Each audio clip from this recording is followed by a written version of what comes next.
The discovery hit me like a freight train, shattering the silence of the afternoon. As I sifted through the pile of neglected mail, my fingers trembled upon an envelope with the bold print, "Termination Notice." It was addressed to Nathan. My heart raced, confusion clouding my thoughts. Why would Nathan be terminated? The apartment felt colder, the air heavier, as if bracing for a storm. I dialed Nathan's number, my heartbeat pounding in my ears. "Julia, what's up? Calling in the middle of the day?"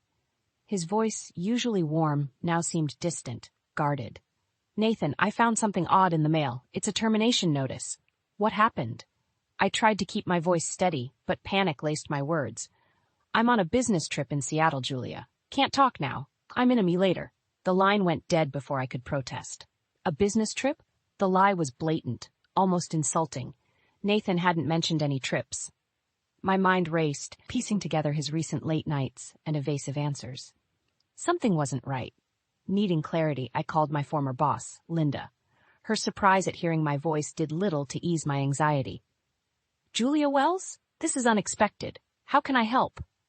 Linda's voice was warm but carried an undercurrent of confusion. "It's about Nathan. I found a termination notice, and he's saying he's on a business trip. I'm just trying to understand what's happening." My voice cracked, betraying my attempt at composure. There was a pause, heavy and loaded, before Linda responded. "Julia, you didn't know? Nathan was let go over a month ago. There was an incident. He leaked confidential information to a competitor." The room spun, and I struggled to breathe. Betrayal, sharp and bitter, coursed through me. "Leaked information? But why?" Linda sighed.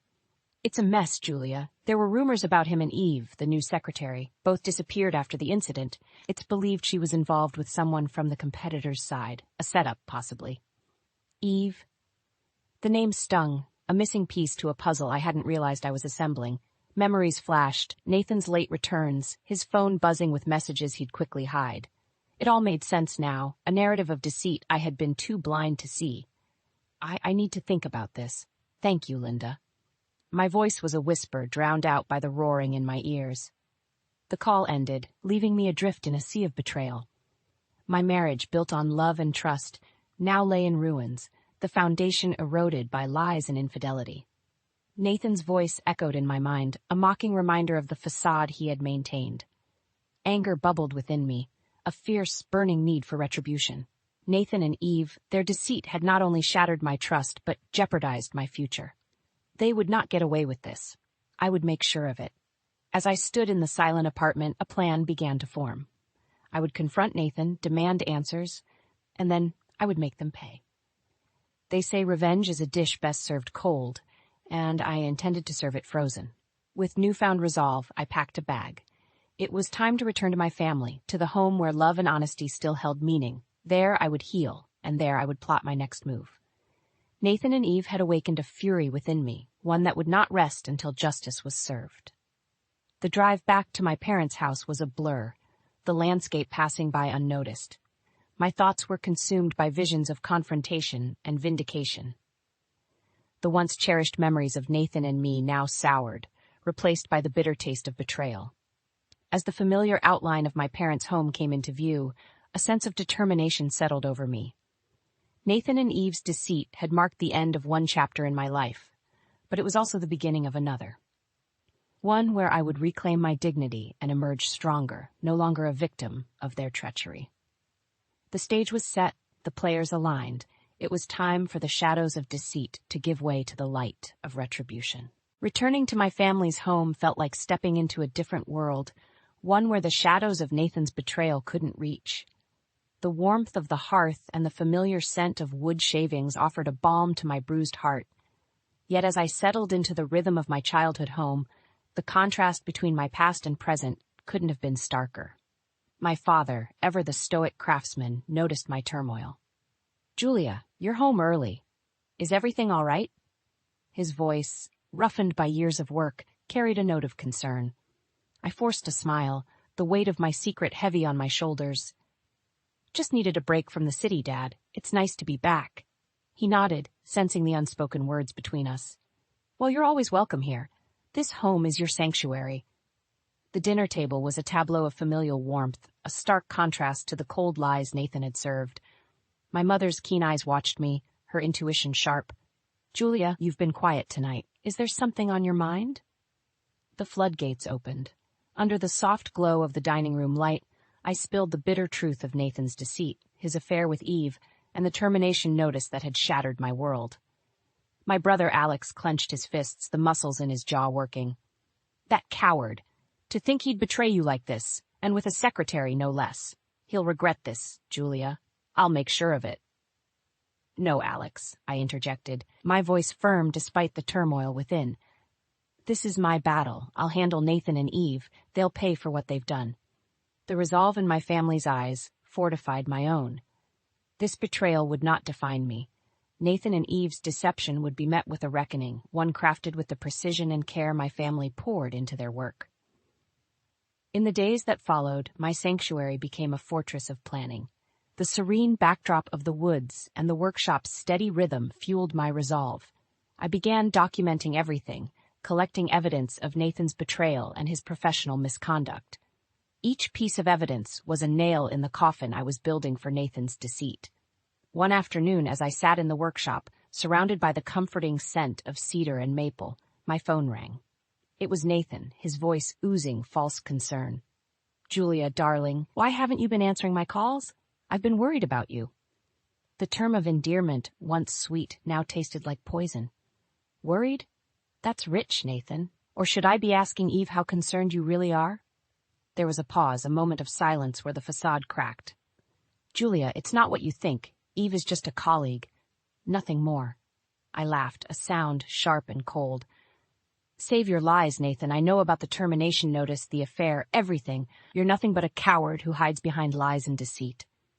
Nathan's voice hardened, the mask slipping further. "You're overreacting, Julia. We can talk about this. Fix it." "Fix it?" My voice rose, fueled by anger and betrayal. "There's nothing left to fix. You've made your choice, and now you'll live with the consequences." I hung up, cutting off any retort he might have had. The finality of the act was liberating, a declaration of war against the man who had vowed to love and protect me. As the days turned into weeks, my resolve only strengthened. With my family's support, I began to rebuild, finding solace in the beauty of nature and the legacy of craftsmanship that had defined my lineage. My heart, though bruised, began to mend, fortified by the knowledge that retribution was within reach. Nathan and Eve's day of reckoning was coming. The echoes of their deceit would be drowned out by the whispers of retribution, a melody I intended to compose with meticulous care. The stage was set, and I was ready to take my stand. The next phase of my plan unfolded with a cold, deliberate precision. Armed with evidence of Nathan's duplicity and his affair with Eve, I sought legal counsel, ready to sever the ties that bound us in matrimony and deceit. My lawyer, a woman of sharp intellect and unwavering resolve, listened intently as I laid bare the extent of Nathan's betrayal. "As far as cases go, Julia, this one is as clear-cut as they come. We'll file for divorce on the grounds of infidelity and emotional distress.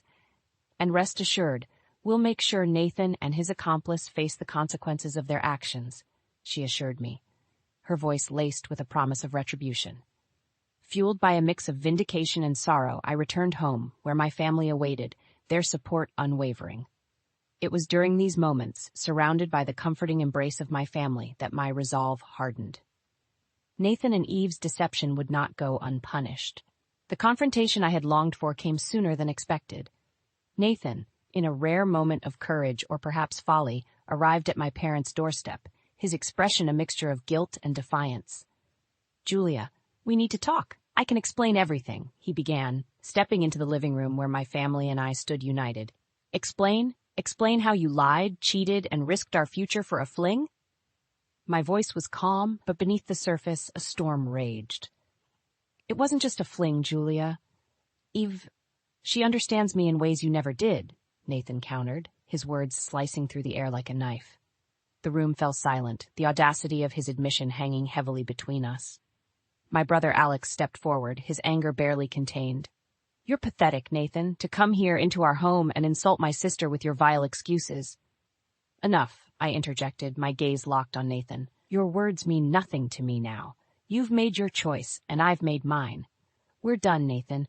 I want a divorce. and I'll make sure everyone knows the kind of man you truly are." Nathan's facade crumbled, revealing a glimpse of the cowardice I had come to despise. "Julia, please, let's not make this messier than it needs to be. Think about what you're doing." "I have thought about it, Nathan. Every single day and night since I discovered your betrayal, you're the one who hasn't thought about the consequences of your actions. But you will. Oh, you will," I promised, my words icy. With that, Nathan left, his departure as unremarkable as his presence had become in my life. The door closing behind him felt symbolic, the final chapter of our shared life ending with a soft yet resounding click. In the days that followed, the legal proceedings began. Every step, from filing the divorce papers to serving Nathan with the notice, felt like shedding the weight of a life built on lies. The evidence of his infidelity and the repercussions of his professional misconduct painted a damning picture, one that left little room for sympathy. The community, once oblivious to Nathan's true nature, began to see him for what he was. His reputation, both personal and professional, unraveled, a fitting retribution for the pain he had caused. Eve, too, found herself ostracized, her role in Nathan's life, and their collective betrayal exposed for all to see. As the legal battle waged on, I found strength in my family's unwavering support and the work that grounded me. The workshop, with its chorus of hammers and saws, became my sanctuary, a place where I could lose myself in the beauty of creation and the simplicity of honest labor. Nathan and Eve's downfall was a slow, inevitable spiral, their actions catching up to them in a cascade of legal and social repercussions. The satisfaction of seeing justice served was bittersweet, a reminder of the cost of their betrayal. Yet amidst the chaos, I found peace. The veil of deceit had been lifted, revealing a path forward, one where I could rebuild my life on my terms, surrounded by the love and integrity of my family. The chapter of Nathan and Eve was closing, but mine was just beginning, a narrative of resilience, redemption, and ultimately renewal. In the weeks that followed Nathan's departure and the initiation of our legal battles, I immersed myself in the work and traditions of my family's craft. The workshop, with its timeless rhythm and the scent of fresh wood, became my solace and my strength. It was here, amid the shavings and the sculptures, that a plan began to take shape. A plan not just for revenge, but for reclaiming my life and legacy. My parents, sensing a change within me, offered their silent support, their love a constant amidst the turmoil. It was during one of our evening gatherings, the golden light of sunset filtering through the windows, that my father spoke up, his voice breaking the comfortable silence. "Julia, your mother and I have been talking. We know you're going through a lot, but we also see the strength in you. The workshop. It's always been a part of who we are, and we think it's time it became a part of your future, too." His words, simple yet profound, struck a chord within me. The workshop wasn't just a place of business. It was a legacy, a testament to the values and skills passed down through generations. And now it was offering me a path forward, a way to rebuild and to make Nathan and Eve's betrayal a distant memory. As I pondered my father's words, my brother Alex brought news that added fuel to my resolve. I heard from a friend in town, Nathan and Eve. They're trying to spin the story, make it seem like you were the one at fault. Anger flared within me, hot and fierce. They're trying to tarnish my name? After everything they've done? Alex nodded, his own anger mirroring mine. But they're not finding it easy. Seems your story, the truth, is already out there. People are siding with you, Julia. Nathan and Eve, they're the ones being shunned. The news was a balm to my wounded heart. The community's support was unexpected but deeply appreciated. It reinforced my determination to not only clear my name, but to ensure Nathan and Eve faced the full consequences of their actions. With renewed purpose, I threw myself into the workshop, learning the intricacies of our craft from my father and the other artisans. Each piece I worked on, each design I sketched, felt like a step away from my past and toward a new beginning. And as I worked, I planned. The evidence I had gathered against Nathan and Eve was damning, but I wanted more than just legal victory. I wanted to expose them for who they truly were, to show the world their deceit and their cowardice. My opportunity came sooner than expected. A local community event, a showcase of artisans and craftsmen from our area, was approaching. It was the perfect platform to not only promote our family's work, but to publicly reclaim my story. "I'm going to present at the event," I announced to my family one evening, a sense of purpose infusing my words. "It's time I stepped out of the shadows Nathan and Eve tried to cast over me." My family's approval was unanimous, their pride in my resilience a tangible thing. Preparations for the event began in earnest, with each of us contributing to the collection of pieces we would display.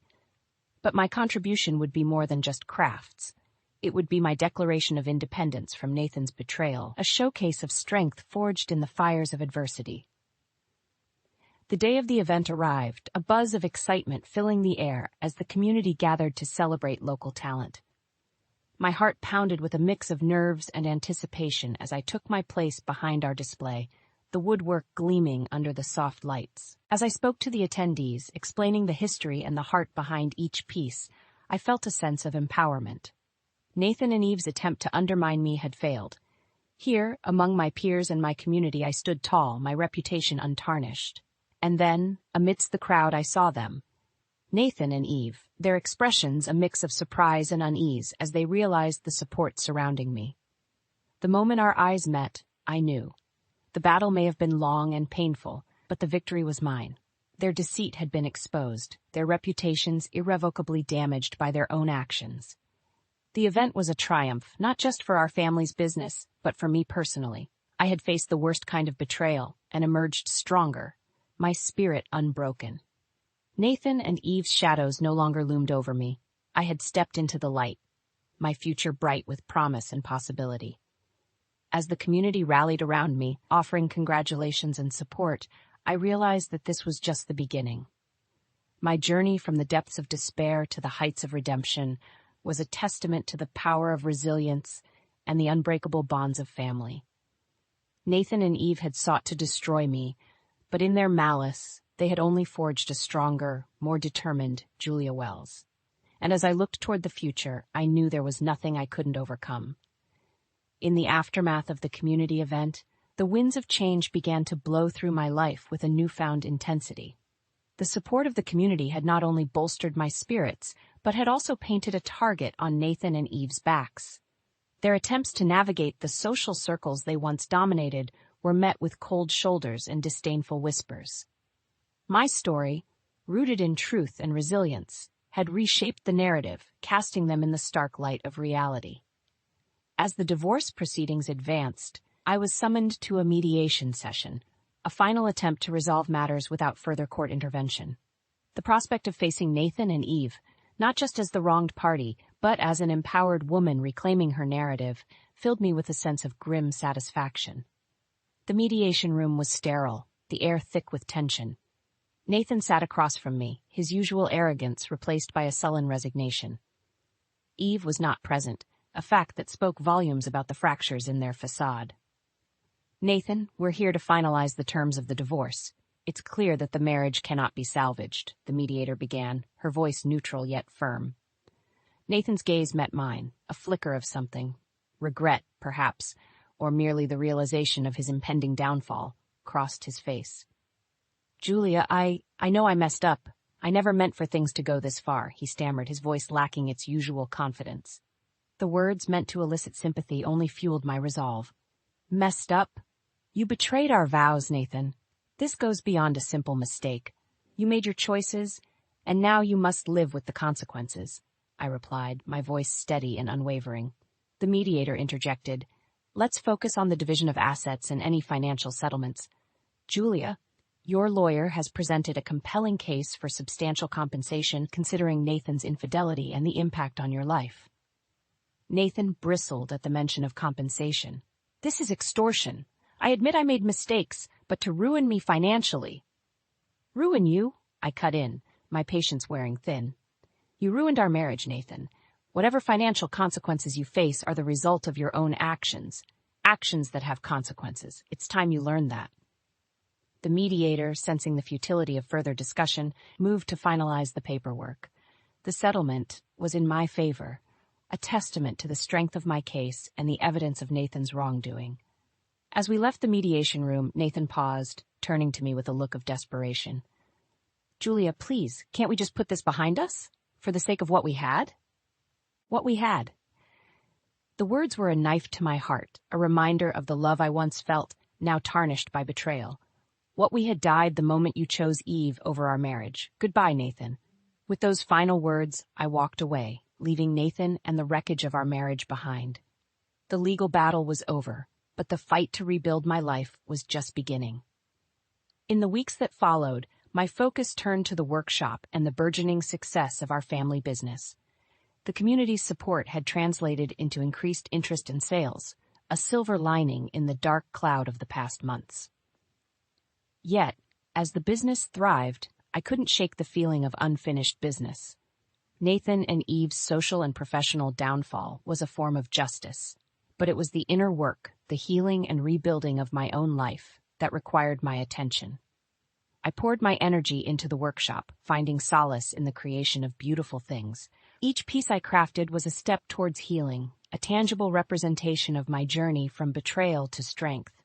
The community event, once a platform for my public vindication, became an annual tradition, a celebration of resilience and the enduring spirit of our town. My story, once a tale of pain and betrayal, had transformed into a narrative of empowerment and renewal.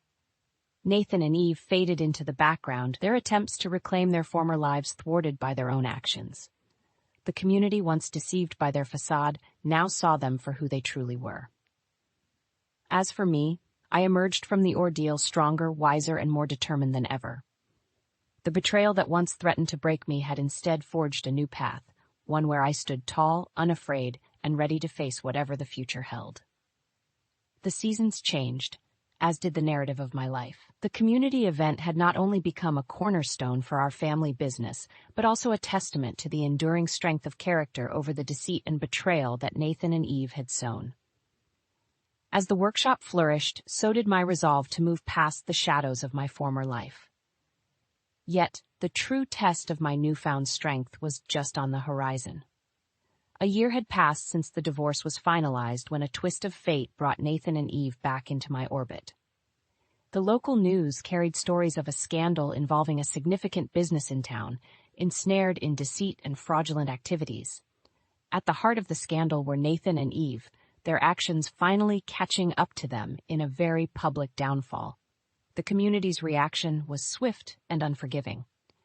Nathan and Eve, once fixtures of the social scene, found themselves ostracized, their reputations in tatters.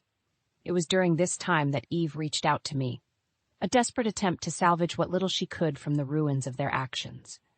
"Julia, I know I have no right to ask anything of you, but I'm begging you to listen." Eve's voice trembled over the phone, a stark contrast to the confident woman who had once stood by Nathan's side. "Eve, you're right. You have no right. After everything you and Nathan did, why should I listen to anything you have to say?"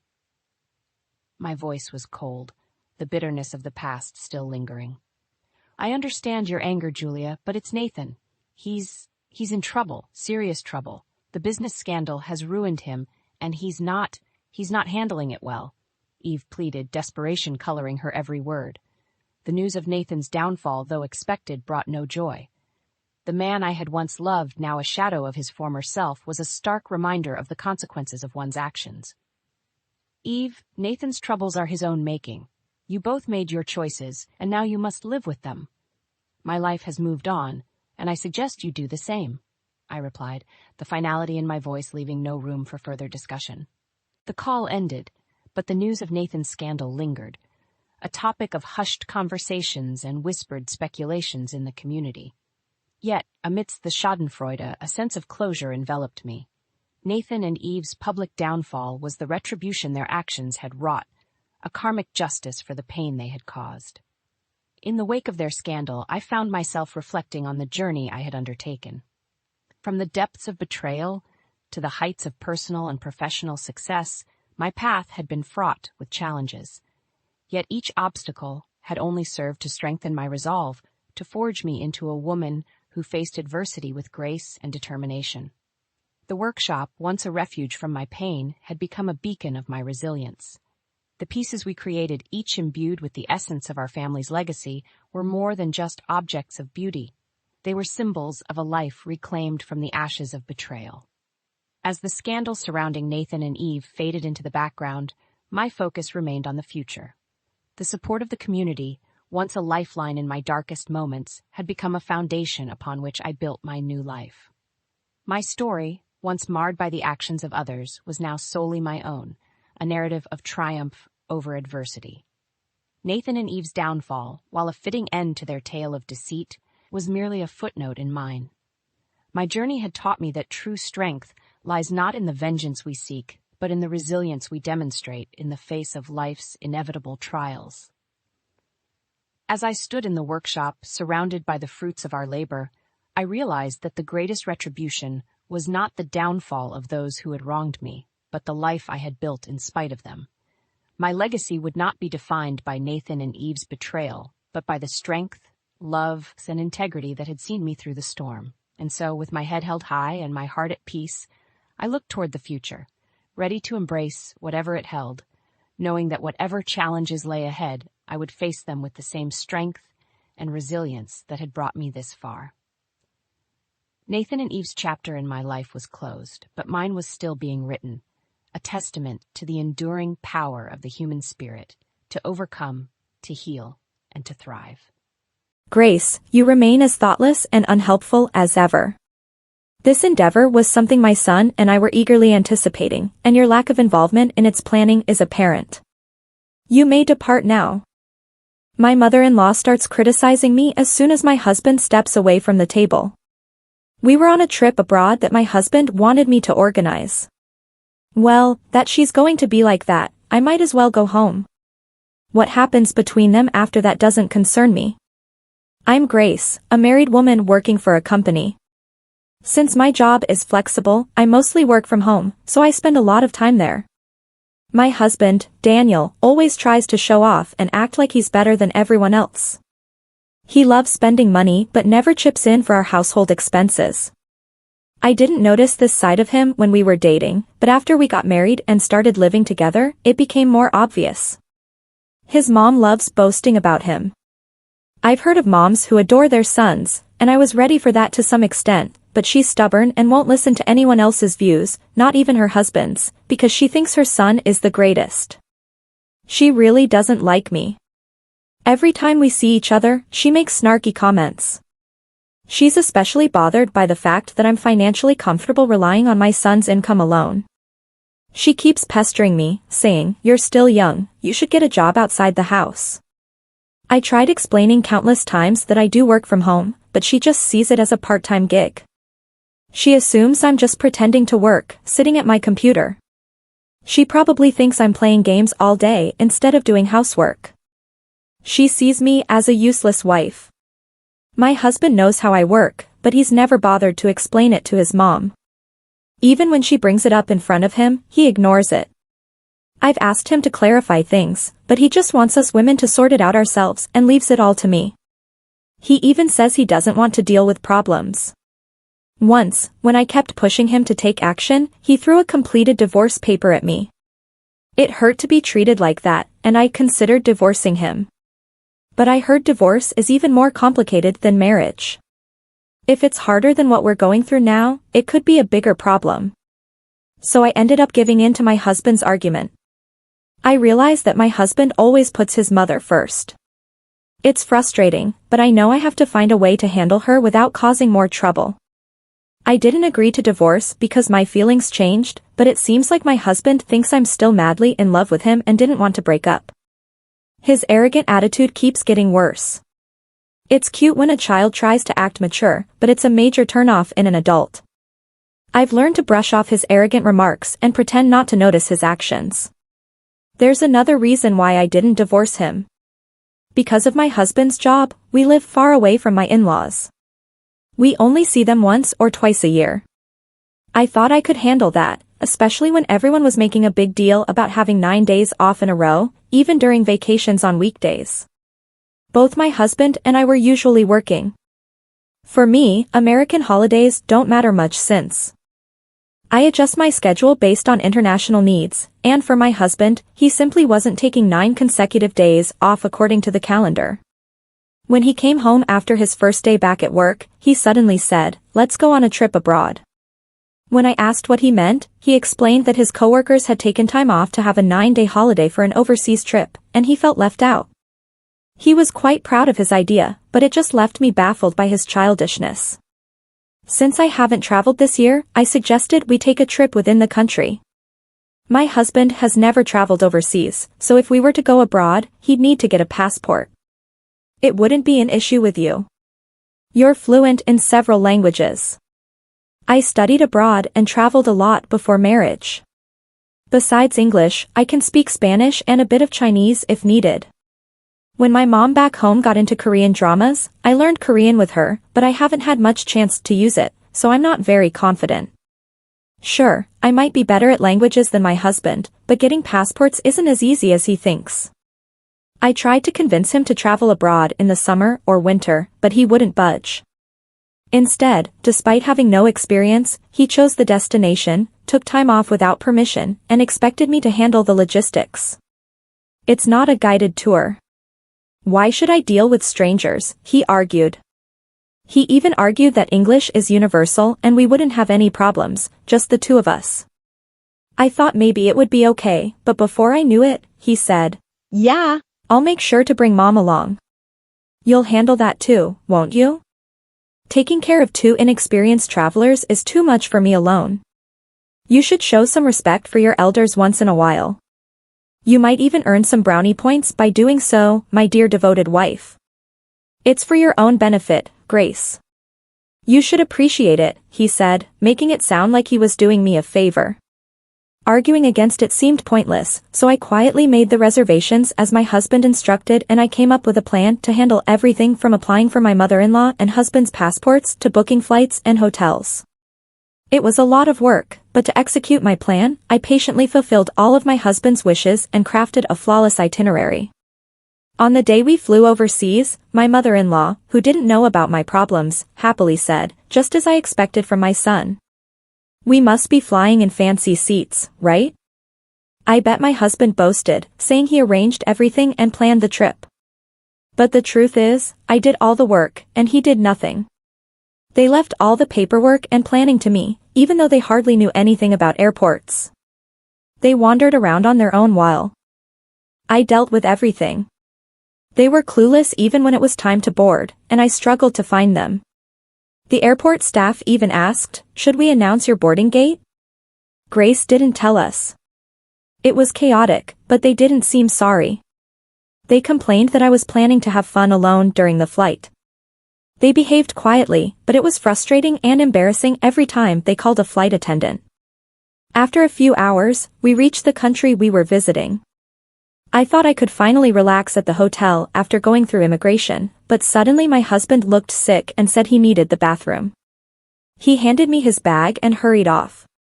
I don't get why he got sick when we ate the same food. He had been smiling and talking to the flight attendant he liked. Maybe it's karma catching up with him. Then my mother-in-law started complaining, saying, "Grace, you're such a thoughtless daughter-in-law. How long are you staying here? My son planned this trip for me, just the two of us. You're just here for a free ride. You don't even work. It's bold of you to think you can enjoy this trip without contributing. Go home." I replied, "Are you sure I can enjoy myself with you around?" She said, "Okay, then I'll leave." So I gave my husband's suitcase back to my mother-in-law and kept only my small bag. I didn't look at her and walked away. She looked surprised, which was funny because she had just told me to leave. I tried hard not to laugh. My husband kept running to the bathroom, so we didn't see each other. Luckily, I got a ticket back to America. I had planned to go home alone if I got the chance. I wouldn't mind being a guide if we got along, but not with them. It's too stressful, and I wouldn't gain anything. I can't help but smile when I think about what they'll do without me. They only speak English, but they can use translation apps on their phones. But I can't imagine my husband, who likes to brag, doing that. After safely making a few side trips, I went straight to the fancy hotel where my parents were waiting. My husband Daniel wanted me to show respect to my parents, so I treated them to a luxury trip in upstate New York. They were supposed to travel there leisurely, enjoying the sights and meals along the way. I managed to meet up with them earlier than planned, which surprised them. When I quickly explained what happened, they were shocked. They couldn't believe I agreed to Daniel's request. My phone was buzzing with calls and messages from Daniel, but I ignored them. I turned off my phone and enjoyed my time with my parents. After our celebration, I got a call from the embassy. When I got home, here's what happened. Daniel came back from the bathroom and couldn't find me, so he got really angry. He tried calling me, but couldn't reach me. So he went to the hotel alone, but he didn't know where to go and got really confused. Someone who didn't speak English well offered to help and said they'd take him to the hotel. But instead, they robbed him and my mother-in-law. They took all their money, passports, and valuable things. When the police found Daniel looking lost on the street, they took him to the embassy for help. That's how he managed to contact me. The embassy asked me to come and get him. He couldn't get any money because his wallet with his bank cards was stolen. But I wondered why I, a stranger, had to help him. I told him I was already divorced from him. The truth is, I kept the divorce papers he threw at me a while ago. At the time, I decided not to go through with the divorce because it seemed like too much trouble. But now, I had had enough. I filled out the divorce papers as soon as I got back to the States. Surprisingly, the divorce went through smoothly. I already had a new place ready, and I signed the lease while planning my trip. I didn't want to use the furniture I shared with him. It made me uncomfortable. I planned to buy all new furniture for my new place. So I packed for both my trip and the move. I only need to bring my work tools and favorite clothes to the new place. I can easily have everything else delivered by a courier at a later time. The embassy staff didn't ask me anything else, and our talk was over. Later, it seems my ex-mother-in-law convinced my ex-father-in-law to help, so my ex-husband Daniel and ex-mother-in-law could come back to the States. But then Daniel, who was really angry, contacted me. "You left me and divorced me without even telling me. You abandoned me," he said. "No, I just followed your mom's orders to leave. If you're upset, talk to her. And don't forget about the business class flight I arranged for your return. It was my goodbye gift." I also reminded him that he was the one who first mentioned divorce. "I only filled out the divorce papers you had ready. Doing what you wanted. Do you think making excuses like that will work? How much more do you want to embarrass me?" "Embarrassed? How?" "If you want to feel embarrassed, I have an even better story. Want to hear it?" "What is it?"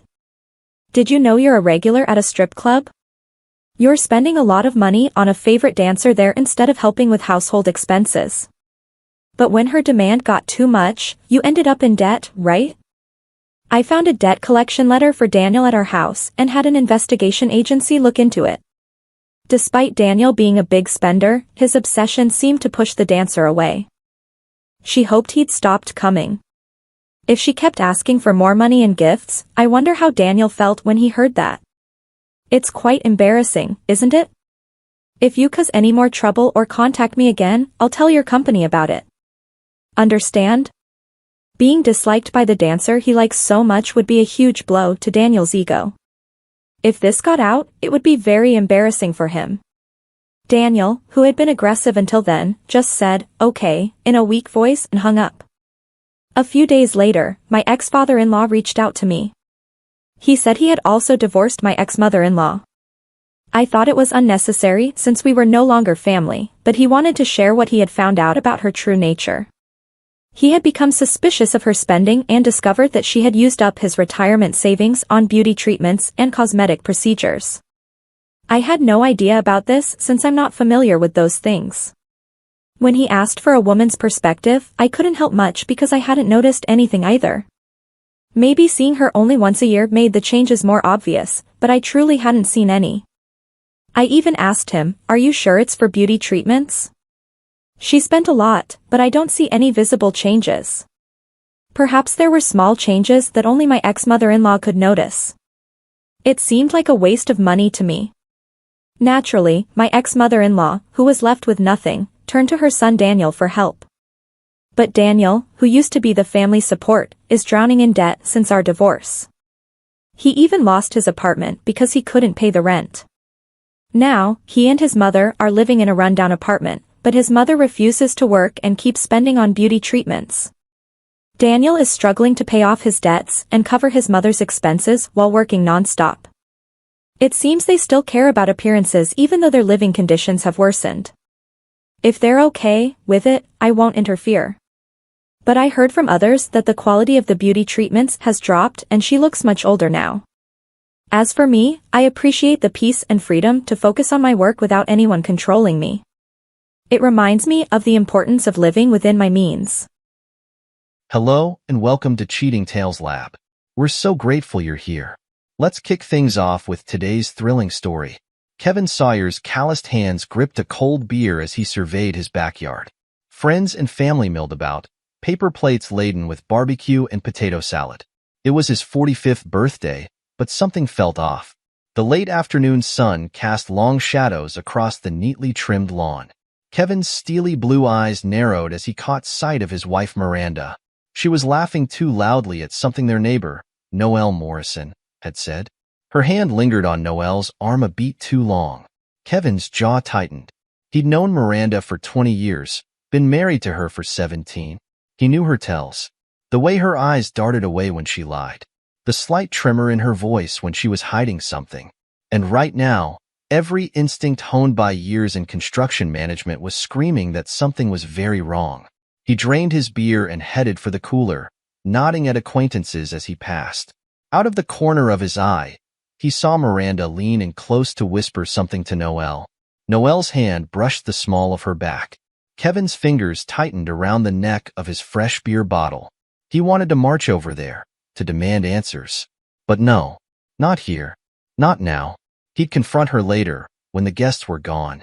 When their 16-year-old son Zach wasn't around to witness whatever ugliness might unfold. "Hey, Kevin," his coworker, Tom, called out. "Great party, man. How's it feel to be halfway to 90? Kevin forced a smile. "Like I need another beer. You want one?" As the party wound down, Kevin found himself in the kitchen, loading the dishwasher. Miranda breezed in, her cheeks flushed from wine and laughter. "Need any help, birthday boy?" she asked, her tone light.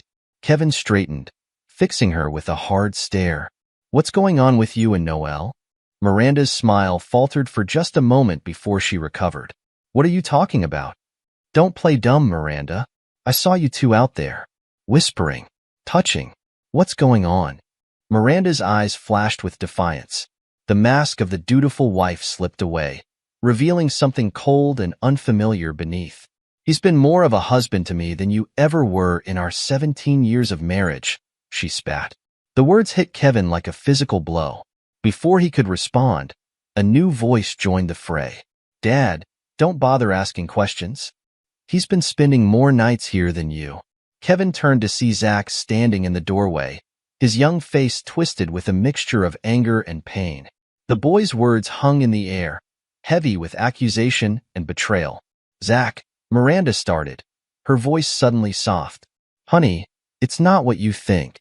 "Save it, Mom," Zach cut her off. "I'm not stupid. I've seen the texts. I've heard the phone calls. How could you do this to Dad?"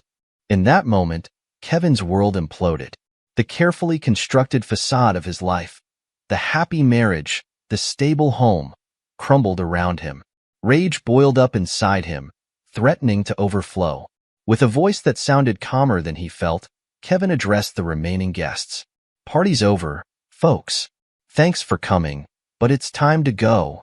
People began to file out, murmuring confused goodbyes. But Noelle, emboldened by alcohol and arrogance, refused to leave. "Come on, Kev," Noelle slurred, swaying slightly. "Don't be like that. We're all friends here, right?" Kevin said nothing. He turned and walked to the garage, his movements deliberate and controlled. When he returned, he was holding a baseball bat. Noelle's eyes widened. He stumbled backward, nearly tripping over his own feet in his haste to get away. Kevin watched, bat in hand, as Noelle ran down the driveway and disappeared into the night. The remaining guests left in stunned silence, shooting worried glances over their shoulders as they hurried to their cars.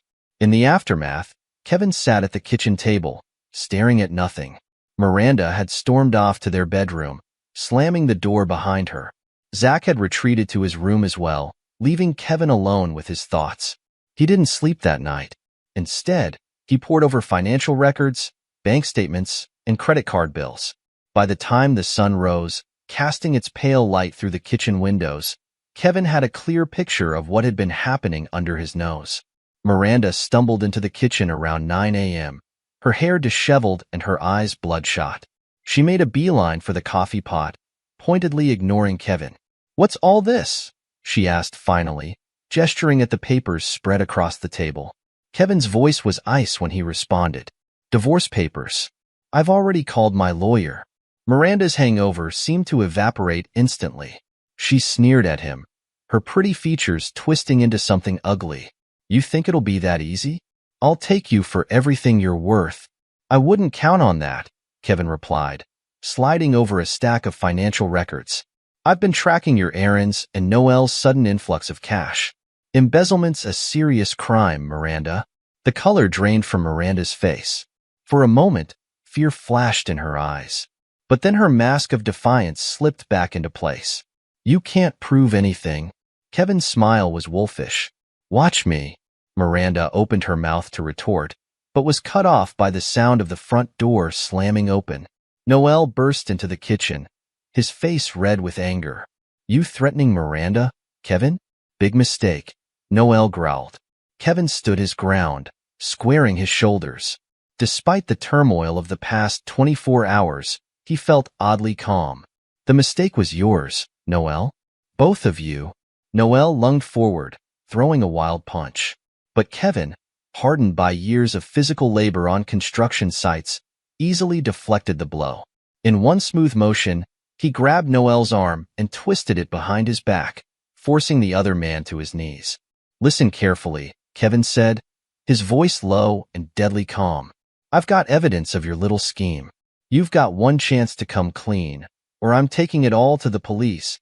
From the doorway, Miranda watched the scene unfold. The gravity of their situation was finally sinking in. She had gambled everything on this affair, on the promise of excitement and wealth that Noel had dangled in front of her. Now, faced with the consequences of her actions, she realized just how badly she had miscalculated. Kevin released Noel, who scrambled to his feet, rubbing his sore arm. The two men stared at each other, the air thick with tension. "You've got 24 hours, Kevin said. "After that, I start making phone calls. To the police. To your boss. To everyone." Noel glanced at Miranda, panic evident in his eyes. Without another word, he turned and fled from the house. In the silence that followed, Kevin turned to his wife, the woman he had loved, trusted, built a life with. Now, looking at her, he felt nothing but contempt. "I want you out of this house by tomorrow," he said. "You can stay with your sister, or with Loverboy for all I care. But you're not staying here." "What about Zach?" Miranda asked, her voice small. "Zach stays with me," Kevin replied. "Unless you want to explain to a judge why an embezzler and adulterer should have custody." Miranda's shoulders slumped in defeat. Without another word, she turned and headed upstairs to pack her things. Kevin sat back down at the kitchen table, surrounded by the evidence of his wife's betrayal. He felt drained, but also strangely liberated. The truth was out now. He heard footsteps on the stairs and looked up to see Zach enter the kitchen. The boy's eyes were red-rimmed, his face pale. Without a word, Kevin stood and pulled his son into a tight embrace.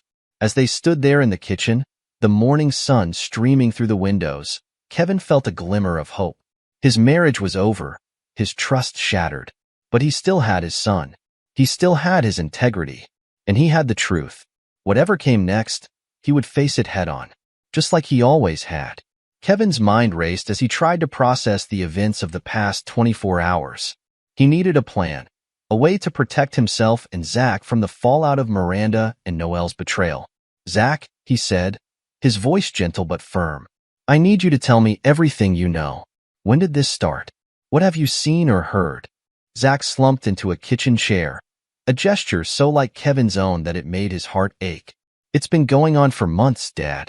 At least 6, maybe more. I started noticing little things at first. Mom being on her phone all the time, laughing at texts. Then I overheard a phone call one night when you were working late. Kevin nodded, encouraging his son to continue. She was talking about money, about how they needed to be careful. I didn't understand at first, but then I saw Noelle leaving the house early one morning when you were out of town for that big project in Roanoke. Kevin's fists clenched at his sides, but he kept his voice steady. You did good, son. I know it must have been hard, keeping this to yourself. Zach looked up, his eyes shining with unshed tears. I wanted to tell you, Dad. I really did. But Mom, she said it would destroy you, destroy our family. She said it was just a phase, that it would be over soon. Kevin placed a hand on Zach's shoulder, squeezing gently. This isn't your fault, Zach. None of it. Your mother and Noelle made their choices. We're going to get through this together, okay? Zach nodded, wiping his eyes with the back of his hand. What happens now? Kevin sighed, looking at the pile of documents on the table. Now, we protect ourselves. I'm going to call my lawyer again, get the ball rolling on the divorce. We might need to talk to the police about the embezzlement. But first, I need you to do something for me. Anything, Dad. I need you to write down everything you remember. Dates, times, conversations you overheard. Anything that might be important. Can you do that for me? Zach nodded, a determined look crossing his face. I can do that. I want to help. Kevin managed a small smile. That's my boy. Now, why don't you go upstairs and get started on that? I need to make a few phone calls. As Zach headed upstairs, Kevin pulled out his cell phone. He dialed a number he knew by heart, waiting as it rang. Stanley? It's Kevin. We need to talk. There's been a situation, and it might affect the company. Can you meet me at the office in an hour? After hanging up, Kevin took a deep breath. He looked around the kitchen, at the remnants of his birthday party still scattered about. It felt like a lifetime ago. Upstairs, he could hear Miranda moving around, presumably packing her things. Part of him wanted to confront her again, to demand answers, to make her feel even a fraction of the pain he was feeling. But he knew it would be pointless. She had made her choice. Instead, he focused on what needed to be done. He gathered the financial records he'd been reviewing, placing them carefully in his briefcase. Then, he headed upstairs to change. As he passed the guest room, he saw Miranda stuffing clothes into a suitcase. She looked up as he paused in the doorway, her eyes red and puffy. Kevin, please, she started, her voice trembling. Can't we talk about this? 17 years of marriage has to count for something. Kevin felt a surge of anger, but he pushed it down. When he spoke, his voice was cold and controlled. You're right, Miranda. 17 years does count for something. It counts for alimony, and it counts for how the judge will view your infidelity and embezzlement. Beyond that, it means nothing. Miranda flinched as if he'd struck her. You don't mean that. We can work this out. I made a mistake. I know that. But I love you, Kevin. I love our family. Kevin laughed, a harsh, bitter sound. Love? Is that what you call fucking our neighbor and stealing from my company? Save your lies, Miranda. I'm not interested. He turned to leave, but Miranda's voice stopped him. What about Zach? Are you going to turn his mother into a criminal? Is that what's best for him? Kevin felt his control slipping. He spun around, his eyes blazing. Don't you dare use Zach as a shield. You didn't think about what was best for him when you were screwing Noelle in our bed. You didn't think about him when you were embezzling money that could have sent him to college. You don't get to play the concerned mother now. Miranda recoiled, tears streaming down her face. But Kevin felt no sympathy. He'd cried his own tears last night, alone in the dark. Now, he was done crying. Now, he was angry. I'm going to the office, he said, his voice cold. I expect you to be gone when I get back. If you need more time, you can come back tomorrow when I'm at work. But as of now, you no longer live here. Without waiting for a response, Kevin turned and walked away.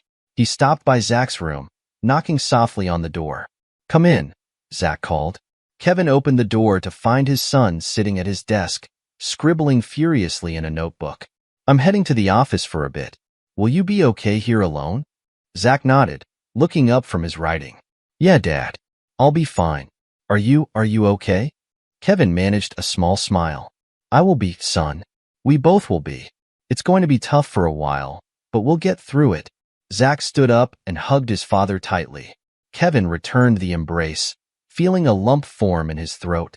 When they pulled apart, both their eyes were moist. I'll be back soon, Kevin said, ruffling Zach's hair. Call me if you need anything, okay? As Kevin drove to the office, his mind was already working on the next steps. He'd need to secure the company's finances, make sure Miranda couldn't access any more funds. He'd need to start documenting everything for the divorce proceedings. And he'd need to figure out how to move forward, how to rebuild his life from the ashes of betrayal. It wouldn't be easy, but Kevin Sawyer had never shied away from hard work. He'd built his career with his own two hands, climbing the ranks from apprentice to foreman to project manager. He'd faced this challenge the same way he faced every other, head-on, with determination and grit. As he pulled into the parking lot of his office building, Kevin took a deep breath.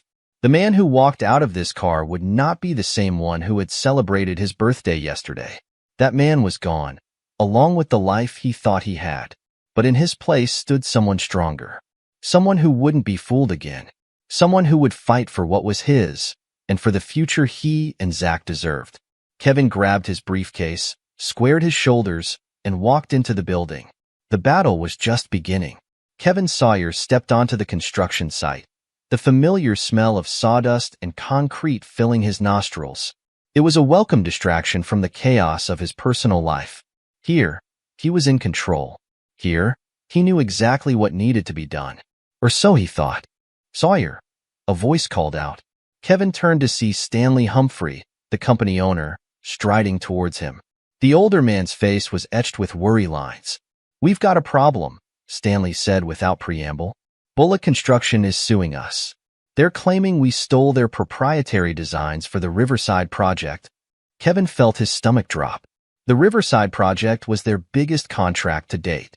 If they lost it, the company would be in serious trouble. And as project manager, the blame would fall squarely on his shoulders. That's impossible, Kevin said, his mind racing. We developed those designs in-house. I oversaw the entire process myself. Stanley nodded grimly. I know that, and you know that. But Bullock's got some pretty convincing evidence. If we can't disprove their claims, we're looking at a multi-million-dollar lawsuit. And that's not even considering the damage to our reputation. Kevin's jaw clenched. He'd be damned if he'd let this company, his company, go down because of some baseless accusation. Give me everything we've got on Bullock in this lawsuit.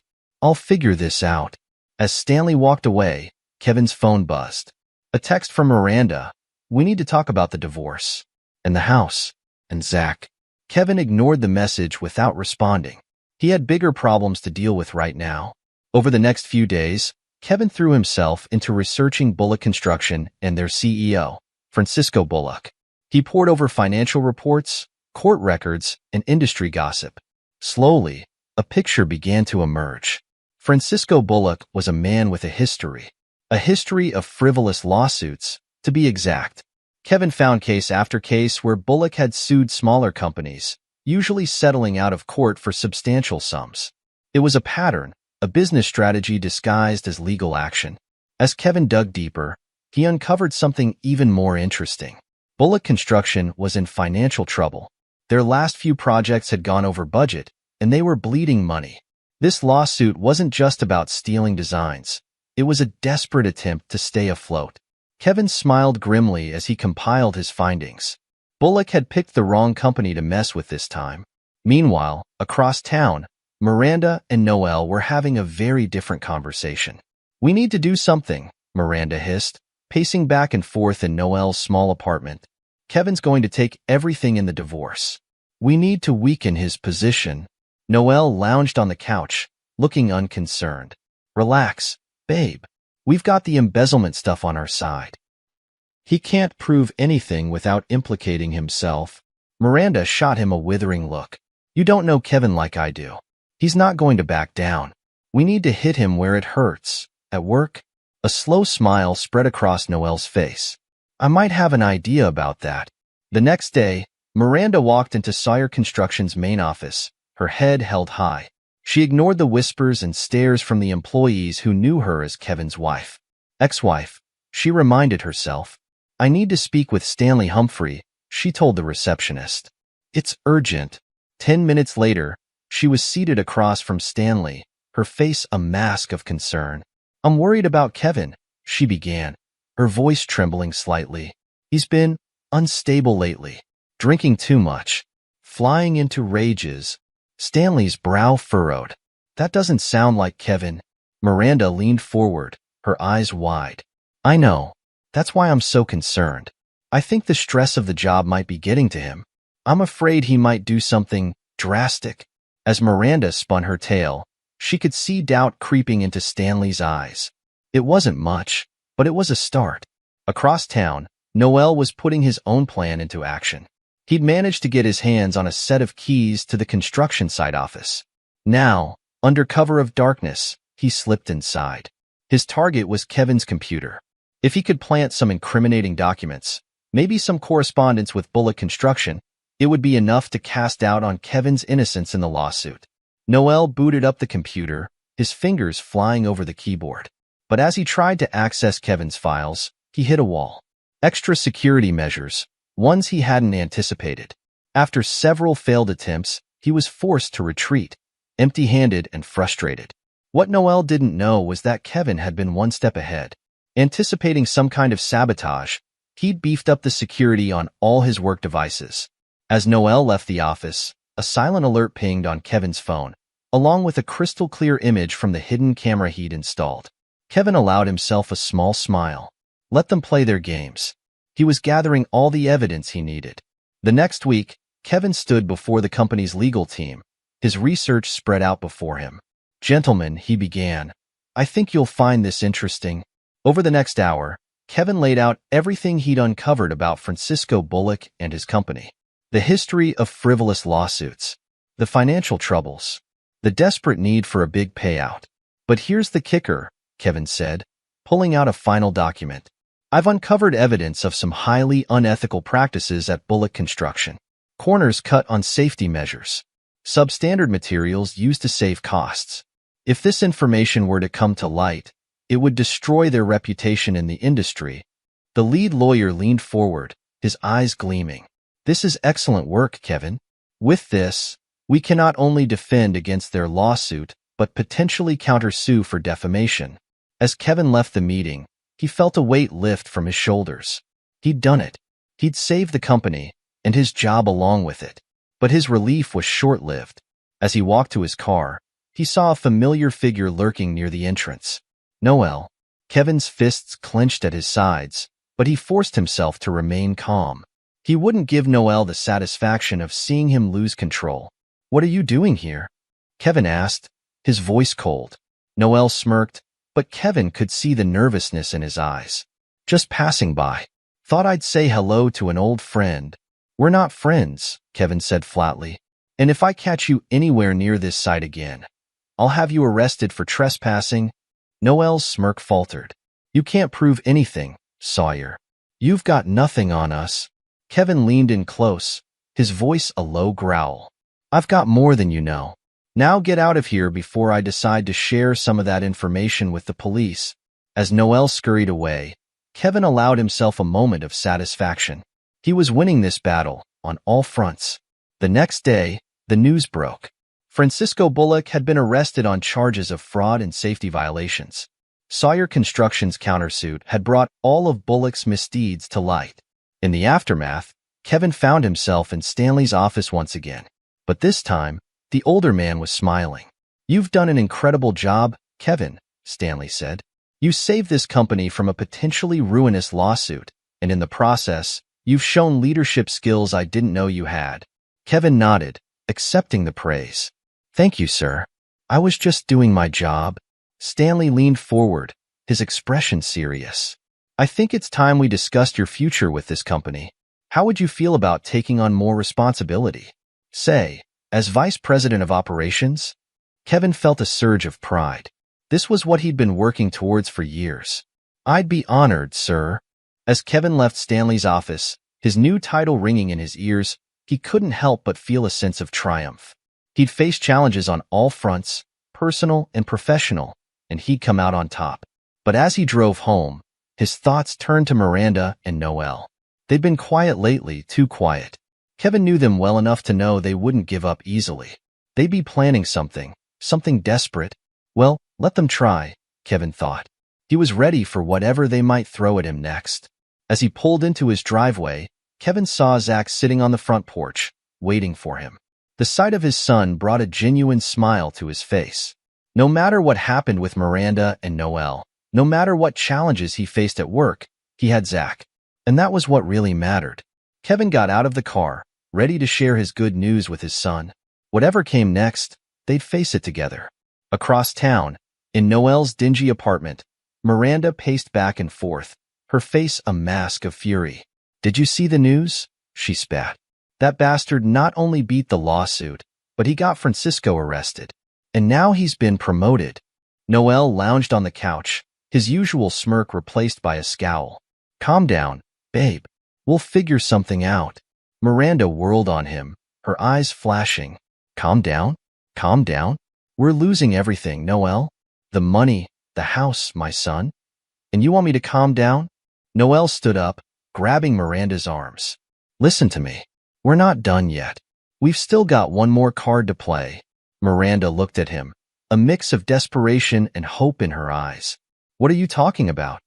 Noelle's grin was ugly. "We're going to make Kevin look like the bad guy. And I've got just the plan to do it." As Noelle outlined his scheme, Miranda felt a chill run down her spine. It was risky, potentially dangerous. But what choice did they have? Kevin had outmaneuvered them at every turn. This was their last chance to turn the tables. "Okay," Miranda said finally. "Let's do it." As the sun set over the city, three people in different locations prepared for the battles to come. Kevin, confident but wary, ready to protect what was his. Miranda and Noelle, desperate and dangerous, willing to risk everything on one final gambit. The stage was set for a showdown that would change all their lives forever. Noelle Morrison paced the dingy living room of his apartment, his face a mask of desperation. The cheap laminate flooring creaked under his feet with each pass. Miranda sat on the threadbare couch, her once perfect manicure now chipped and ragged. They'd been plotting for hours, fueled by cheap whiskey and cheaper promises. "It's gotta be perfect," Noelle muttered. "One slip up and we're done." Miranda nodded, her eyes hard. "Kevin's smart. He'll be expecting something." Noelle's lips curled into a sneer. "Yeah, well, he won't be expecting this. You remember the plan?" "Of course I remember," Miranda snapped. "I'm not an idiot." Noelle stopped pacing and fixed her with a hard stare. "Could have fooled me. If you hadn't been so careless with the embezzlement." "Oh, don't you dare pin this all on me," Miranda hissed, standing up. "You were more than happy to take the money when it was rolling in." Noelle waved her off. "Water under the bridge. We need to focus on what's next." The plan was simple, in theory. Frame Kevin for assault. Noelle would rough himself up, Miranda would corroborate the story, and Kevin would find himself on the wrong side of the law. With a criminal record, his cushy new job would vanish, along with any leverage in the divorce proceedings. "You sure you can sell this?" Noelle asked, eyeing Miranda skeptically. Miranda's laugh was bitter. "Please. I've been acting the part of the loving wife for years. This'll be a cakewalk." What they didn't know was that Kevin was already 10 steps ahead.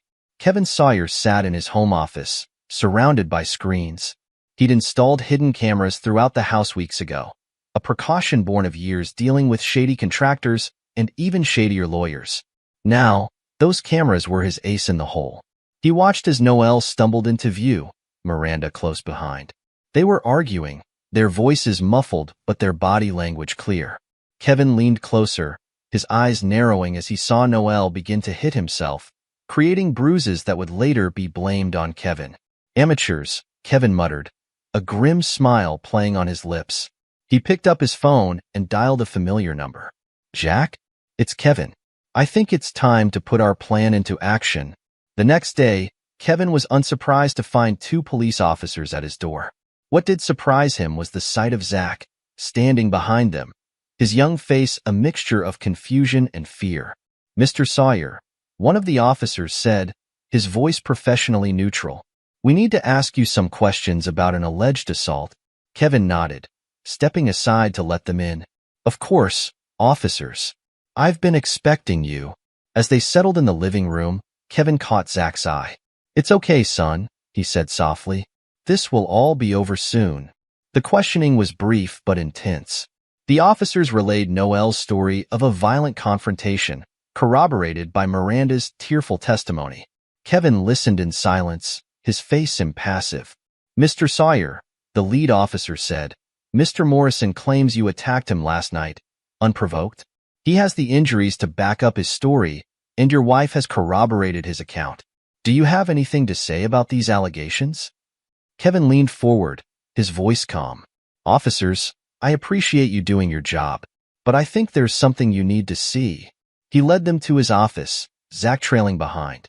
With a few keystrokes, the screens came to life, showing crystal-clear footage of Noel and Miranda's clumsy attempt at deception. The officers watched in stunned silence.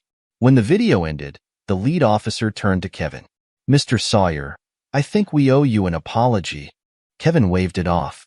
"No need. You were doing your job. But I would like to press charges against Mr. Morrison and my soon-to-be ex-wife for filing a false report." As the officers left, promising to return with warrants, Zach looked at his father with a mixture of awe and respect. "Dad, how did you know?" Kevin put a hand on his son's shoulder. "I've learned to always be prepared, Zach, especially when dealing with people like your mother and Noel." "But the cameras, isn't that like invasion of privacy or something?" Kevin sighed. "It's my house, son, and given what they were planning, I'd say it was justified. Sometimes you have to fight fire with fire."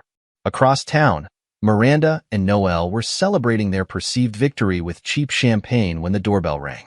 Their smiles faded as they opened the door to find not only the police but Kevin himself, flanked by his lawyer. "What's going on?"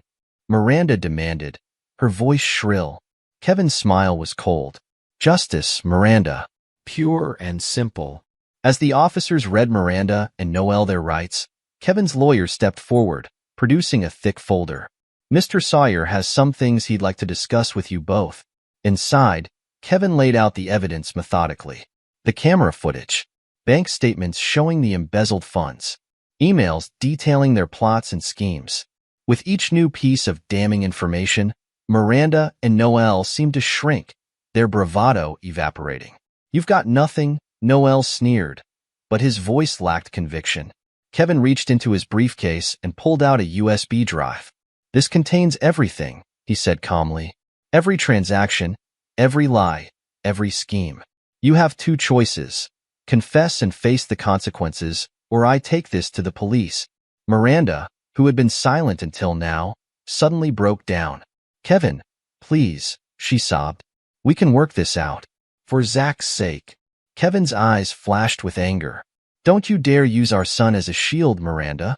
You lost that right when you chose to betray us both. But he needs his mother." Miranda wailed. "He needs stability and honesty," Kevin shot back. "Two things you seem incapable of providing." Noel, seeing the writing on the wall, turned on Miranda. "It was all her idea," he blurted. "She came to me, said she was unhappy. I never meant for it to go this far." Miranda's sobs turned to shrieks of rage. "You bastard. After everything we've been through, you're going to throw me under the bus?" "Enough." Kevin's voice cut through the chaos. "You're both going down for this. The only question is how hard you want to fall." As Miranda and Noel turned on each other, Kevin stood and nodded to the officers. "I think we're done here," he said quietly. "They're all yours." In the weeks that followed, the truth came to light in a very public way. Noel was arrested for embezzlement, his reputation in the community shattered beyond repair.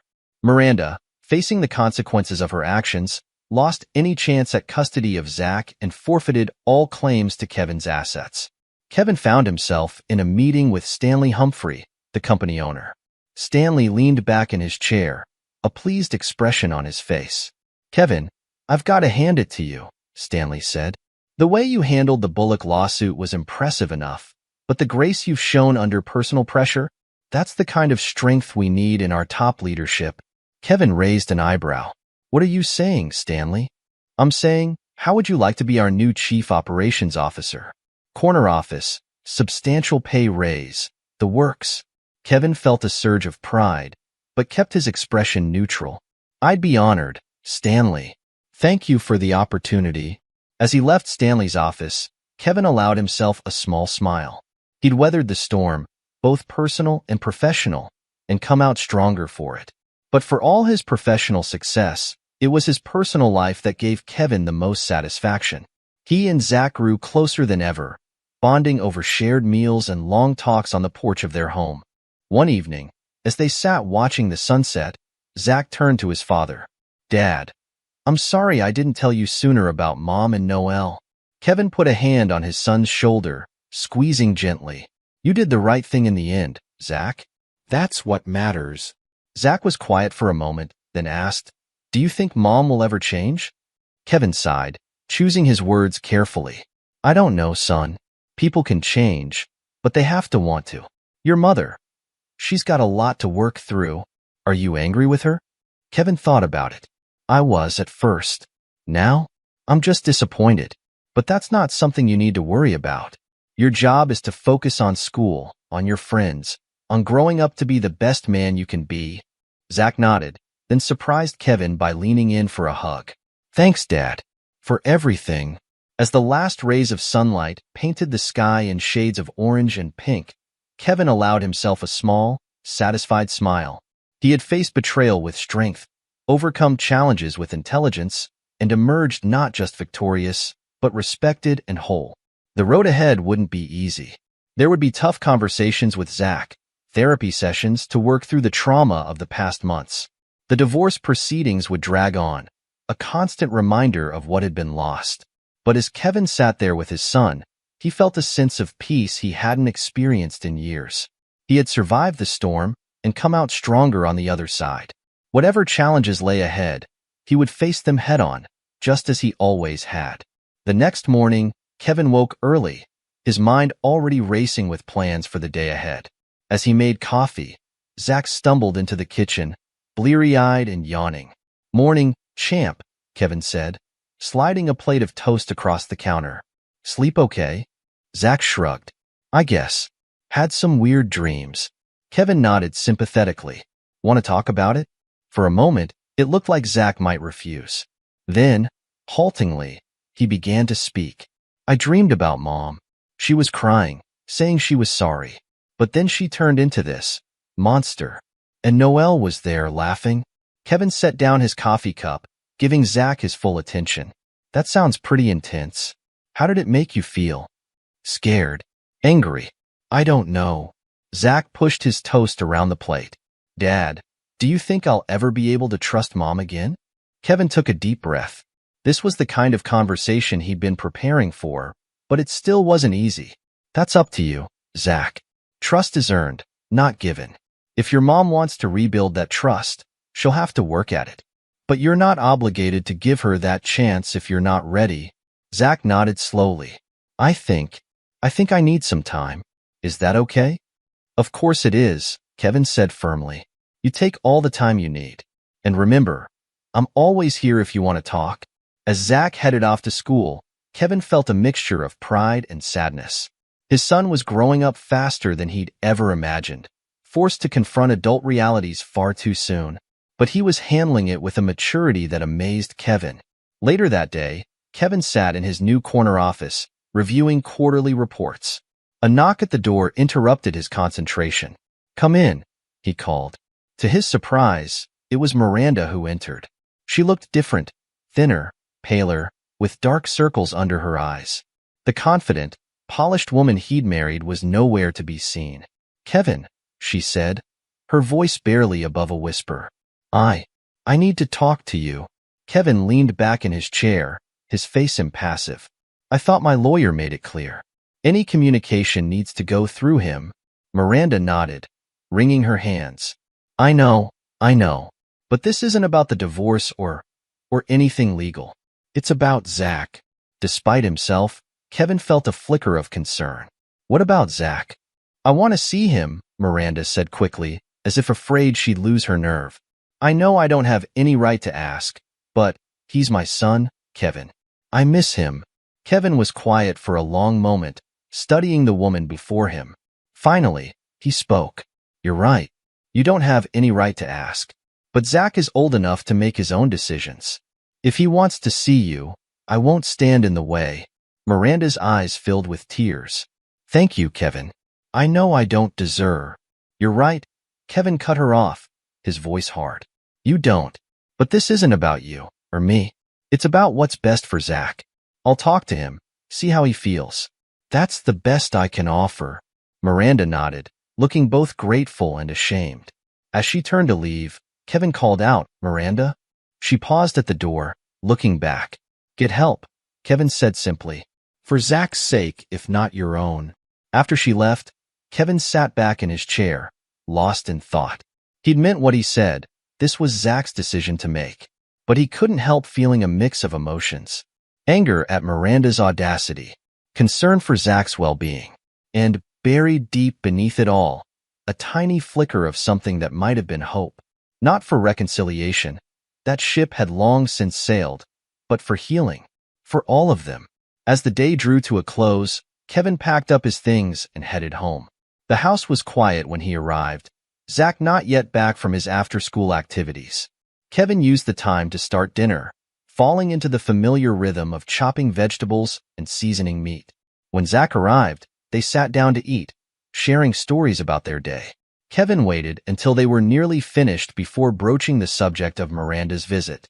Your mom came to see me today, he said carefully, watching Zach's reaction. Zach's fork paused halfway to his mouth. Oh, he said quietly. What did she want? Kevin took a deep breath. She wants to see you. But I told her it's your decision. You don't have to if you're not ready.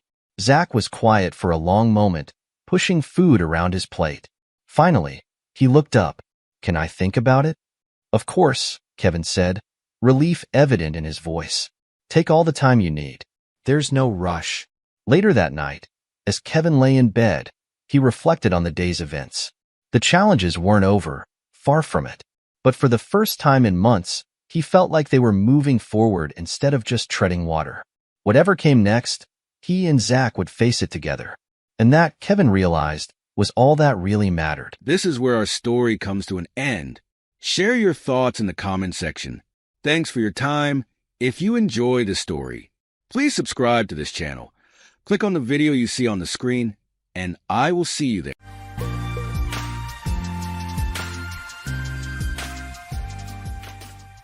It all began early in our marriage when Sheila and I were still learning to live together. We were two young people trying to balance love and daily life. The early years brought small victories, buying our first home, raising two energetic boys, and settling into suburban routines. But over time, cracks appeared in our seemingly perfect life. Sheila was always the adventurous one, pushing boundaries, while I preferred routine. As our differences grew, we drifted apart. I focused on work and fatherhood, while Sheila sought excitement elsewhere, pulling away from the life we had built. One lazy Sunday, I wandered through Home Depot, passing time. Part of me knew I should be at church, but browsing tools seemed more appealing. I had no pressing needs, but it was a better way to spend the day than golf. As I wandered, I ran into Barry Bartell, a family friend. We weren't very close, but we could easily chat over coffee. Coincidentally, his wife, Greta, and my wife, Sheila, were leaving the next morning for a week-long Caribbean cruise. Since Barry couldn't get time off work, Sheila insisted I stay home with the kids while she and Greta enjoyed their vacation. She said I'd just be a third wheel and that they'd save money sharing a cabin. I wasn't thrilled, but didn't want to argue. You can probably guess where this is going. Barry and I ended up in the pest control aisle. Sorry you couldn't join the cruise, Barry said, sounding genuinely disappointed, but he was the one who couldn't get time off. What was he expecting?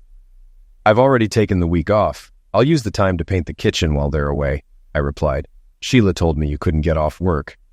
I work for my father, John. I can leave whenever I want. I was ready to go when Greta told me you couldn't make it, Barry explained. We stood in awkward silence until an elderly man on a motorized cart grumbled at us to move. Want to grab some coffee? I asked. Sure, Barry agreed. We spent 2 hours at McDonald's, quickly realizing our wives had planned a cruise without us. The big question was why. We both avoided the obvious until we couldn't anymore.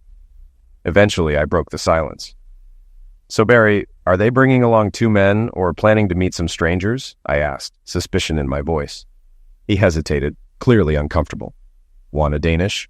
he offered, trying to change the subject. He wasn't avoiding the question, just stalling. We grabbed fresh buns and more coffee. "I can't imagine Greta hooking up with a stranger, so it must be a prearranged meeting," Barry speculated. "I hate to admit it, but I agree. Why would they go on a trip like this?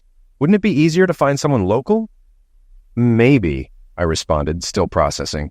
"I've always trusted Sheila and never thought she'd be involved with someone else. Why would 2 mothers with school-age kids even consider this?" We sipped our coffee in silence, staring out the window. "John, it's probably a couple of guys from work.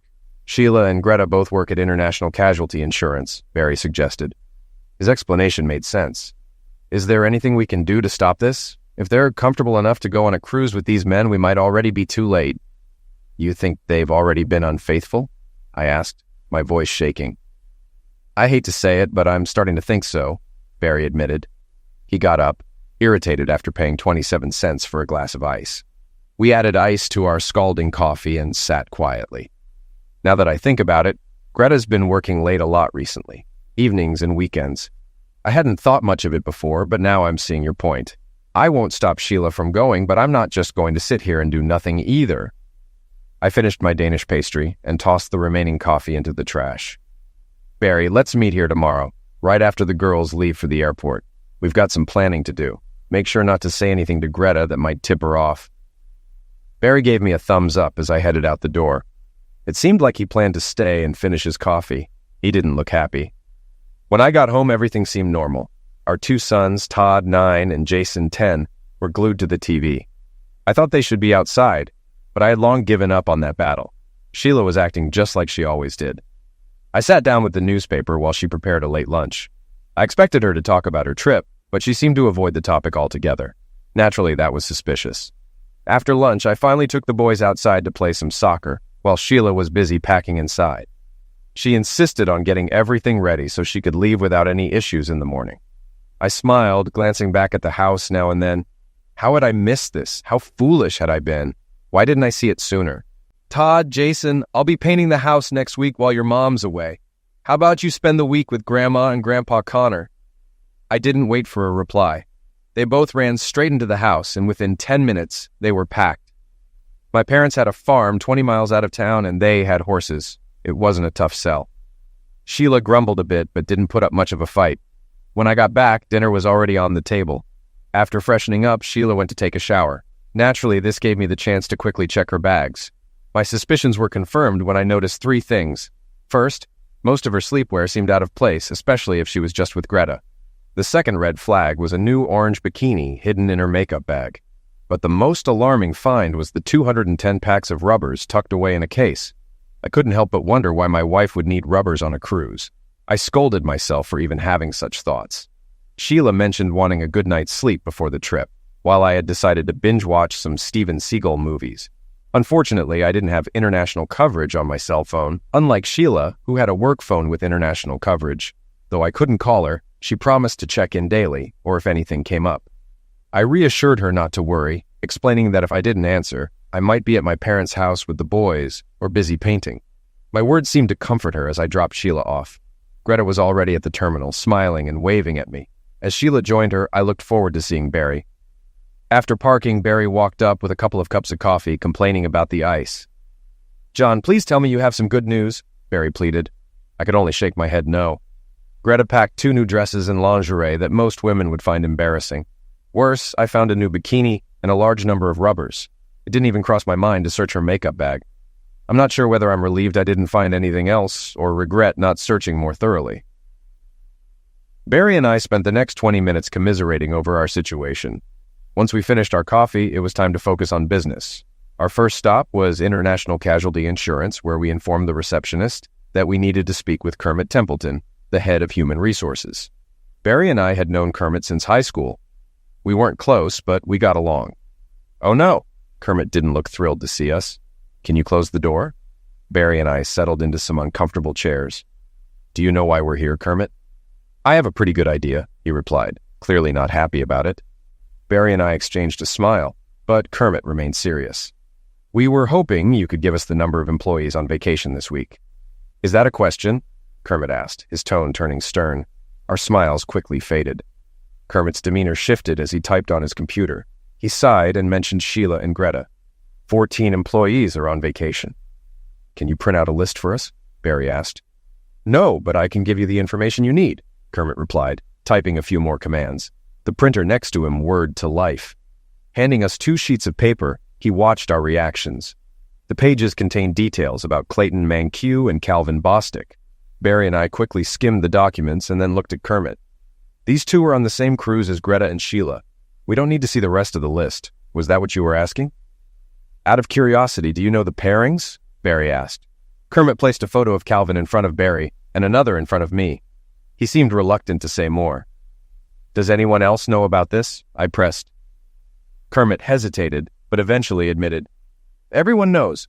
I thought the company had a policy against this. Yes, but it only applies if there's a complaint. And then what? Usually just a warning, Kermit explained. And if we push for more? Barry asked, leaning in. You're not planning to make this difficult for me, are you? Kermit asked, sounding worried. Barry and I exchanged a look. No words were needed, but it was clear we were on the same page. Kermit, if those 4 are still employed here next week, we will take legal action. We don't have all the details yet, but it's inevitable. We'll arrange for our attorney to contact you or your legal department, whichever you prefer, Barry stated firmly. Any inquiries? I'm sorry about this situation. We didn't take any action since the relationship was consensual. No one was coerced or forced into anything. While we're not sure about the extent of the relationship, we acknowledge its existence. We didn't act because no one had filed a complaint until now, Kermit explained, trying to cover his tracks. Yes, Kermit, it's official. You fire all 4 of them and we won't take legal action. But if nothing is done, you should expect a lawsuit, and it will be very public, I stated, making our position clear. Barry and I stood firm before leaving. We shook hands with Kermit as we walked out through the main entrance. Barry glanced at me. So what's our next move? I think we should see the lawyer first. Then we can grab lunch and head to the local travel agency, I suggested. As we parked and headed toward the lawyer's office, Barry suddenly stopped. I looked at him and shrugged. What's up, John? What exactly are we going to ask the lawyer to do for us? He asked, looking worried. What do you mean? I replied, confused. Well, I think once we walk through that door, it'll cost us a lot. And all we'll end up with is a lighter wallet. We'll get divorced. We'll be free from those cheating women. But think about it. We'll be stuck paying alimony, still making mortgage payments, losing custody of the kids, and then paying child support. All the bills will fall on us, and the court will probably make us keep them on credit cards and cell phones. By the time it's over, we'll also be financing our kids' college education. And what do we get out of it? Nothing, as far as I can see. Why would anyone in their right mind want a divorce? The only reason I can think of is to stay connected with their kids. That's the whole trade-off. Damn it, Barry, I love my kids. I don't want to lose them. I get it. I'd be devastated if I couldn't see my daughters again. But I don't want to be financially ruined just because my wife was unfaithful. After what's happened, the fairest thing would be for us to get custody and hold them accountable. But that seems unlikely, Barry replied, clearly sharing my concerns.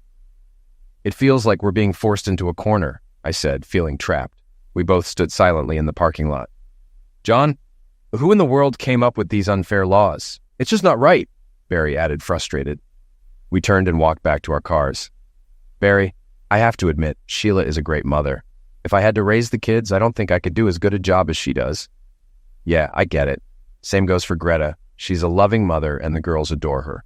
It liquidates me to say it, but she's a better parent than I could ever be, even though she cheated, Barry admitted. We both fell silent again. I leaned against my car, absent-mindedly kicking the gravel, while Barry fiddled with the zipper on his jacket. John, want to grab some ribs? We shared a full rack and downed 3 beers each. To pass the time, we switched to coffee and indulged in banana pudding. Once we sobered up enough to drive, we headed to Good Times Travel Agency. Nancy Rayburn, an old family friend turned former friend, ran the place. Everyone in our circle relied on Nancy to plan their trips. Loyalty was the only thing keeping her in business, as the internet wiped out her competition. As we walked in, it was clear from her expression that she didn't need to say anything. Barry and I sat down, grinning as we faced the cause of our troubles. The other two agents with Nancy quickly excused themselves for lunch. One of them left a brown bag on his desk. It was obvious everyone in the office knew the situation and was trying to distance themselves. We waited in silence, not saying a word. Nancy smiled, trying to get comfortable in her chair, but failing. Finally, she couldn't hold back. "How can I help you gentlemen today?" Nancy asked, her voice shaky. Barry and I exchanged a look and let out a loud chuckle, loud enough for Nancy to hear. I leaned in and spoke quietly. "You have 5 minutes to spill everything, or we'll cause such a scene that the police will have to treat this place like a crime scene. Come on, guys, give me a break. I won't tell you anything more than what your wives have already shared." "You wouldn't do anything crazy, would you?" Nancy pleaded, trying to keep control. Barry stood up and turned toward the office entrance. 2 other agents and a couple planning a trip were there. "Listen up, everyone.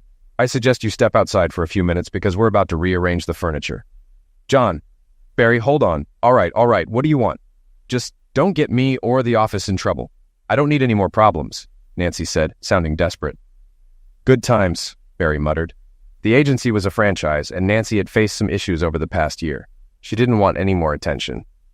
Barry gestured for everyone to relax and sit back down. "Nancy, who else is with Sheila and Greta?" I asked directly. "John, there are over 1,000 people on that ship. You know what I mean," Nancy replied, trying to dodge the question. "Nancy, who else from International Casualty is on the ship?" I pressed, my patience thinning.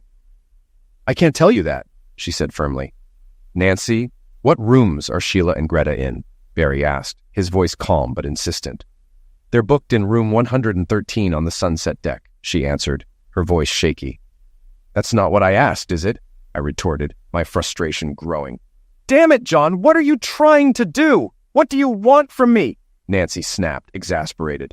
"Which rooms are Calvin Bostic and Clayton Mankiw in?" I demanded, slamming my fist on the desk.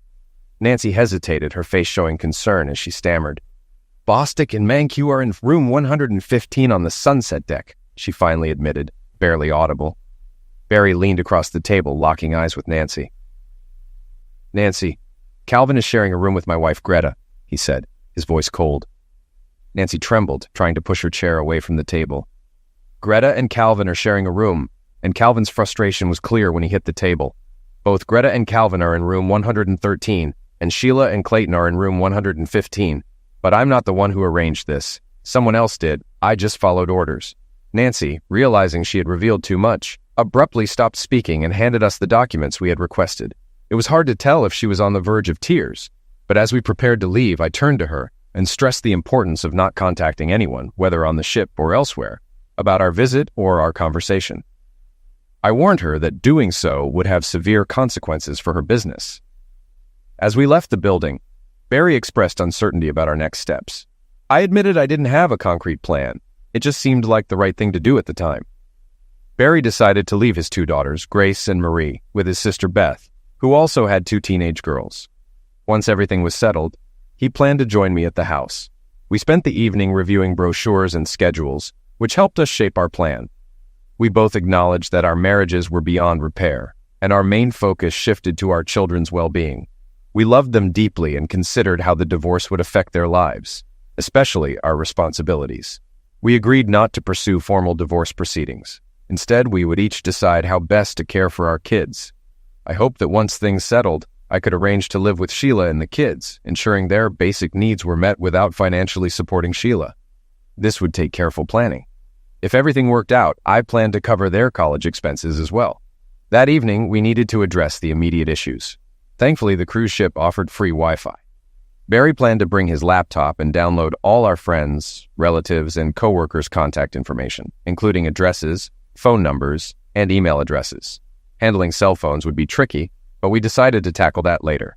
The cruise ship was scheduled to arrive in Montego Bay on Wednesday morning.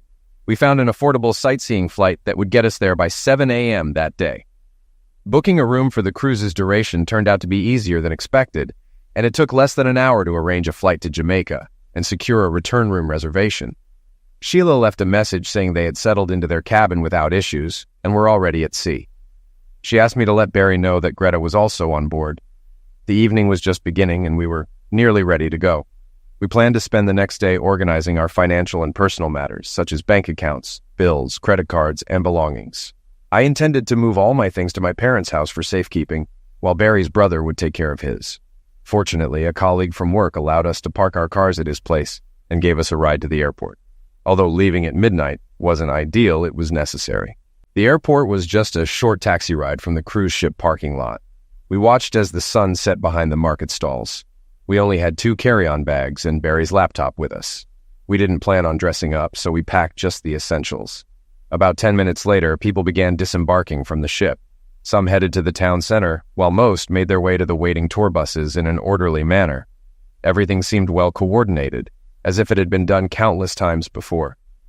Sheila and Greta walked down the walkway with wide smiles on their faces. The 2 men behind them looked just as pleased, holding hands with our wives. It was clear that these men were Clayton and Calvin. They were attractive, maybe a few years younger than Barry and me, but didn't have the rough masculine look one might expect. We observed them from our small stools until they all boarded the bus to Dunn's River Falls. Barry greeted the ticket collector with a wave, exchanged a few words with the driver, and then approached us. Jamaicans are known for their bargaining skills, and it took about 5 minutes and $200 to get him to agree to help us. Identifying Sheila and Greta to our new acquaintance was easy, and he happily agreed to take as many photos as possible of the 2 couples at the falls. When we asked for some slightly more daring pictures, he grinned and gave us a thumbs up. The bus was due back at 3 o'clock, and we assured him we would be waiting with the agreed payment. He smiled again, carefully emphasized the quality of his camera, and winked. We realized he wanted an extra $200, far more than the value of a $40 camera. After the buses departed, we boarded to settle into our room for an additional $100. The accommodating clerk registered us under the names Bob Jones and James Moore. If all went well, we would remain incognito for the rest of the cruise. We quickly grabbed some sandwiches and spent the day getting familiar with the ship's layout. Within a couple of hours, we had memorized all the stairs, elevators, and passageways. We planned to avoid the dining room and showroom to minimize the risk of running into our wives. Barry set up his laptop and ran some tests. Thankfully, we had no issues with internet access or email. We briefly considered breaking into our wives' rooms, but decided against it. As we sat comfortably in the same booth as before, the buses began to return, with the one from Dunn's River Falls arriving on time. Barry and I were enjoying a couple of glasses of Red Label when Sheila, Greta, and their companions walked past us. The straw hats we wore probably helped conceal our identities.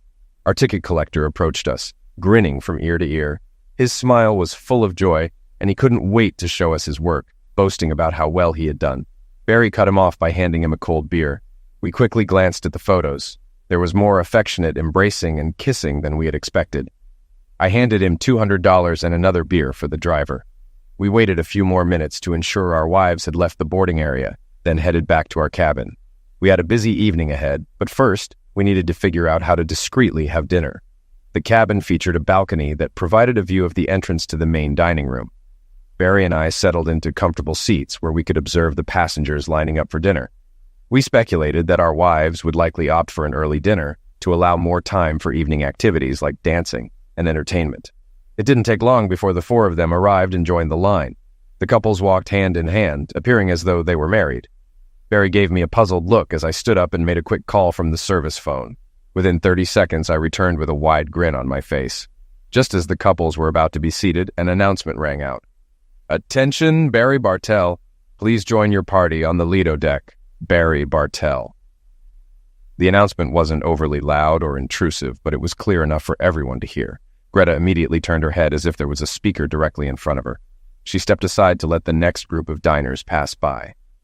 Greta and Sheila engaged in an animated conversation while Clayton and Calvin stood patiently to the side. Suddenly, Greta pulled out her phone and dialed a number from her speed dial. After 30 seconds, she shook her head, signaling that there was no answer. Sheila then made a call, and when her call also went unanswered, both women looked concerned and entered the dining room. "John, that was brilliant. I'd love to have heard their conversation during that meal, even if it did seem a bit childish," Barry said with a chuckle. We exchanged a quick laugh and then headed to the sunset deck for tacos and margaritas. An hour later, we returned to our room, ready to start our work. Today was crucial since we were set to arrive in Cancun the next morning. Neither of our homes had responded to our calls, and no one knew we were out of town. Even if our parents or Barry's brother had tried to reach us, they wouldn't have known where we were. We transferred all the photos from Dunn's River Falls onto the laptop. Some photos captured all 4 of them, while most focused on the couples. A few showed physical engaged moments, with Sheila wearing a new orange bikini that had some wardrobe malfunctions on the way to the falls, causing her to giggle. Although a video would have been better, we made do with what we had.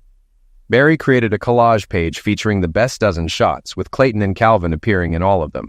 We each picked our favorite photo, and Barry included it in an e-card. The message read, "Having a great time, wish you were here." By 9 o'clock, we had sent out over 200 emails. I was surprised by the number of friends, family, and social contacts we had between us. Naturally, everyone at International Casualty received a set of photos.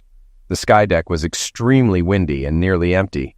Barry and I found a quiet, secluded spot where we enjoyed 3 long-necked beers, celebrating the success of our first day. We had no idea what we would do the next day, but since the e-card trick had worked so well, we decided to try it again. We turned in early. The ship offered plenty of fruit, Danish pastries, and coffee for breakfast. We avoided the main dining areas and crowded common spaces, instead using service stairways instead of elevators. Barry and I enjoyed refreshing rum drinks with pineapple on the sun deck at the back of the ship. From there, we had a clear view of the main pool, which was getting busier as we sipped our drinks. On our second round, Sheila and Greta appeared, settling comfortably into a couple of lounge chairs, but Clayton and Calvin were nowhere to be seen. Unsure of what to do, we simply watched. At the other end of the deck, a bored-looking teenager was engrossed in his cell phone. I always found it fascinating how quickly teenagers could text on those devices. I nudged Barry, and together we approached the young guy. It was awkward trying to approach a boy on a cruise ship without seeming odd, but we managed. Eventually, he agreed to let us use his phone for $20. "Hello? Hi, Sheila. It's John. Sorry I missed your call last night. I tried calling home 3 times," I began.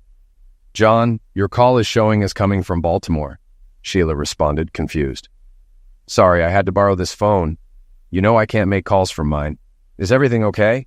Your parents didn't know where you were," she said, sounding concerned. "I'm fine. Just busy. Are you having a good time?" I asked, trying to sound casual. "Yeah, we're having a great time. It's too bad you couldn't join us," she replied, her tone lightening. "All right, say hi to Greta for me. By the way, you look amazing in that orange bikini. I don't remember seeing it before," I added, testing her reaction. "What?" Sheila sounded startled. John and I burst into laughter as I ended the call and handed the phone back to its owner. Barry and I decided to block Sheila and Greta's numbers on their phones. I gave the teenager another $20 and reminded him to keep our encounter a secret. He thought it was cool and readily agreed. Sheila and Greta were searching the ship, trying to find me. Sheila tried to hide behind a large towel as if to avoid being noticed, which was a foolish move. She attempted to call the number we had used twice, but eventually gave up. Clayton and Calvin arrived shortly after. Barry headed straight to the service phone on the sun deck. A few minutes later, he returned to the railing with a wide smile. "Attention. Barry Bartell, please join your group at the shuffleboard court. Barry Bartell, please join your group at the shuffleboard court." Upon hearing the announcement, there was a flurry of activity near the pool. Greta and Sheila quickly gathered their belongings and made their way to the shuffleboard court on the port side of the yacht, while Clayton and Calvin just stood there looking annoyed. We watched our wives from above as they waited for half an hour before heading back. As they walked back to their room, Sheila pulled out her phone and made a call. From the look on her face, we could tell the postcards had reached home. We didn't know who she was talking to, but it didn't matter. Everyone who knew us now had pictures of Sheila and Greta with their boyfriends. They lingered on the deck for a few minutes, checking the display on Sheila's phone, before heading to the cabin deck. Clayton and Calvin attended dinner that evening without their female companions and spent the rest of the night drinking at the cabaret bar on the lagoon deck. Barry and I sat in a secluded corner, enjoying beer and pizza, and they never noticed us. We thought about moving closer to eavesdrop on their conversation, but decided against it. Our wives never showed up. Around midnight, both men left the bar, clearly drunk, and had to be helped back to their cabins by several crew members. We never found out how they slept, but it didn't matter to us. The next morning, we were on the sun deck, enjoying breakfast with fresh fruit and coffee as the Diamond Sunset docked in Cancun. Most of the passengers gathered on the promenade deck, eager for the day's activities, We still hadn't decided on our plans for the day. It seemed foolish to follow the two couples ashore. However, that became irrelevant when Sheila and Greta were among the first to disembark with their luggage. They weren't going on a day trip. They were leaving the cruise entirely. While the other tourists boarded the tour buses, Sheila and Greta hailed a cab and left quickly. Barry and I exchanged a final look, unprepared for this unexpected turn of events. We'd assumed our wives would try to find us on the boat, given its limited size, but they made no attempt to do so. Clayton and Calvin also left the ship, boarding a tour bus, leaving us uncertain of their intentions. We enjoyed a leisurely lunch in the nearly empty dining room. With one more stop before returning to Grand Cayman, we needed to rethink our strategy. Perhaps another relaxed lunch in the dining room was in order later. Despite most passengers being ashore, Sheila and Greta's departure made no difference. The atmosphere became more relaxed and enjoyable. The ship was set to leave Cancun that evening and arrive in the Cayman Islands the following afternoon. It seemed like the perfect opportunity for a serious conversation. Talking to Clayton and Calvin was necessary, but Barry and I weren't sure what to say. As we entered the formal dining room, we noticed our wives and their partners had secured a table for 4 with 2 empty seats. Barry and I waited until Clayton and Calvin were seated before approaching and taking the empty seats. No one objected or questioned our presence. "Good evening, gentlemen. I assume you know who we are," I began. Calvin gave a slight nod, while Clayton's expression showed his displeasure at our arrival. Calvin appeared uneasy and unsure, while Clayton was visibly irritated. "Gentlemen, Mr. Bartell and I won't be joining you for dinner. With only 3 days left on the cruise, we thought it wise to advise you to be cautious." I noticed Barry chuckling, but I chose to ignore it. Calvin seemed intrigued, while Clayton grew more agitated. It's worth noting that 222 people go overboard on cruises each year and are never found. After a brief pause for emphasis, Barry and I stood up and left the dining room. We could hear Calvin talking as we walked away, but we couldn't make out his words. We opted for tacos and beer for dinner.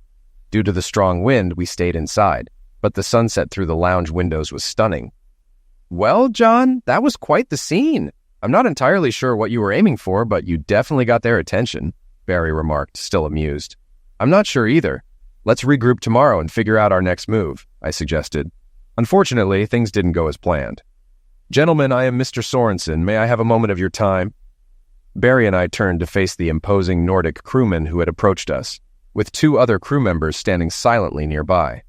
I glanced at Barry, and we exchanged smiles before nodding at this figure of authority. "Am I speaking to Mr. Jones and Mr. Moore, or to Mr. Bartell and Mr. Connor?" Sorensen asked. "Bartell and Connor," I replied, seeing no point in hiding our identities. "Some passengers reported that you threatened to throw them overboard. Can you explain their accusations?" Sorensen inquired. "No, we didn't threaten them. We simply mentioned some statistics about maritime accidents. In fact, we advised them to be careful," I clarified. "It was a subtle threat, and you both know it," Sorensen countered. "Why would we do something like that?" Barry asked, feigning innocence. Sorensen gestured toward a quiet corner, and we followed. "Gentlemen, did you threaten Mr. Bostic and Mr. Mankau?" Barry and I exchanged glances and seemed to come to an agreement. "Yes, though it wasn't phrased as a threat, our words were intended that way," I admitted. "Was there a specific reason for that implied threat?" Sorensen asked, now serious. "Absolutely, and you played a part in that reason," I replied. Sorensen's expression suggested he was expecting a fuller explanation. "Mr. Sorensen, Nordic Cruise Lines arranged for these 2 men to share cabins with our wives for the week. Mr. Bostic was with Mrs. Bartell, while Mr. Mankiw shared a stateroom with my wife. It appears Nordic Cruise Lines is hosting a cruise with entertainment at sea for married women seeking to spend time with their lovers. While I understand that you are likely legally protected from such situations, this feels incredibly distressing to me. Mr. Connor, I understand your frustration with your wife's actions, but surely you don't believe that the cruise line endorses or supports such behavior. We pride ourselves on being a family-oriented company and are committed to maintaining that reputation," Sorensen responded, attempting to calm the situation. Barry and I stayed silent in response to Sorensen's questions. Although we had plenty to say, we chose to keep quiet. We leaned back in our chairs, exchanged smiles, and watched as Sorensen, though slightly flustered, maintained control of the conversation. "Regrettably, we'll need to report this matter to the proper authorities. They may have questions for you," he stated. "Which authorities? We're at sea. Aren't you the authority in this situation?" I asked, pushing back. "Mr. Connor, Mr. Bartel, I kindly request that you avoid any further interactions with Mr. Mankiw and Mr. Bostic for the remainder of the cruise. Can you assure me that there will be no disturbances before we reach Miami? Sorensen asked, his tone firm. Barry and I nodded, smiling as we agreed. The group left, and we found ourselves alone in the room. We spent the evening drafting emails to various media outlets, embellishing details, and including photos we knew wouldn't be published. The next morning, we enjoyed a hearty breakfast in the dining area. Clayton and Calvin were nowhere to be seen. Later, as the ship docked at the Grand Cayman Islands, we walked by their cabins and noticed the breakfast dishes left outside their doors. We saw Calvin disembark with his luggage, bidding farewell to the ship, leaving his maid behind. Barry and I decided to spend the day on land, even though there wasn't much to see. However, we did have a great time swimming with manta rays, the only activity on the trip not motivated by revenge. In the evening, we enjoyed another satisfying dinner. Clayton was still missing. I briefly considered that he might have left the ship after us, but I doubted it. Barry had received more than 30 email responses to the postcard we sent out. Most were lighthearted and filled with laughter, but a few criticized our actions as despicable. We were pleased to see that our message had reached its intended audience. Friends and acquaintances found it amusing, but our family members were not pleased. Sheila and Greta had not sent any messages. Since we were returning home the next day, we made sure to fully charge our phones before bed. We also sent out 32 press releases, even though we had no idea how to properly prepare or distribute them. Among those, we sent 2 to Piccolo World Tours, the company that owns the Good Time Travel Agency franchise. We may have gone a bit too far, accusing Nancy Rayburn of organizing trips for married housewives to have romantic escapades with their boyfriends, but we felt she deserved it. The rest of the story ended up in newspapers and on TV expose shows. Hopefully we'll get some sort of response. It had been a good day, and we slept well that night. The next morning, we had breakfast on the Lido deck. After we finished, Barry turned on his phone. I had 1 missed call from my father. We each made our first calls since the trip began. Dad, it's John. I saw you tried to reach me. What's going on? Well, son, I assume you know more about this than I do. All I know is Sheila arrived on Wednesday and took the kids with her. You asked me not to let her take them, but I couldn't stop it. I later went into the house, but she was gone. The front door was unlocked, so I went in and looked around. Most of her clothes and the kids' clothes were gone. It looked like she left in a hurry. She didn't say where she was going. Jason seemed upset about leaving, but I heard her mention something about Noble's Grove, which seemed to cheer him up. Sheila's sister Loretta lives in Mount Carmel. That's probably where she went. I'll try to find her number and give her a call. John, we got the postcard with the photos. Can you explain what's going on? I think it's pretty clear, Dad. Sheila decided to go on a cruise with a former colleague and left me to care for the kids while she spent time with another man. What do you want me to do, Dad? Did you lock up the house? Yes, I did. That's all I could think of. Barry and I hadn't planned on going home immediately, but the situation had changed. I decided that Sheila should stay in the house with the kids. I had no idea why she left. What are your plans? I asked. I'm not sure, but I think I'll see you in a day or so. I'll keep you posted. Thanks for calling, I replied. I went to pour myself a cup of coffee. As Barry continued his call, he looked unhappy. We had both assumed our wives would be returning home to the kids, and we planned to live elsewhere for a few months while we figured things out. We were considering seeking work in the Pensacola area. Barry returned with a disappointed look on his face. He grabbed a Danish pastry from the buffet and settled into the chaise lounge opposite me. Wow, you look as thrilled as I am, I commented. Barry forced a weak smile and sighed. John, she's gone. Greta left and didn't take the kids. She left them with my sister. What? She left the kids? What did she say? Beth said she didn't say much. She thanked Beth for watching them and talked to the girls for a few minutes. Beth mentioned her car was packed with clothes. I don't know how she found out I left the kids there. She left alone. What about the house? Beth's husband said no one was there. All the furniture and stuff are still there, but Greta's gone.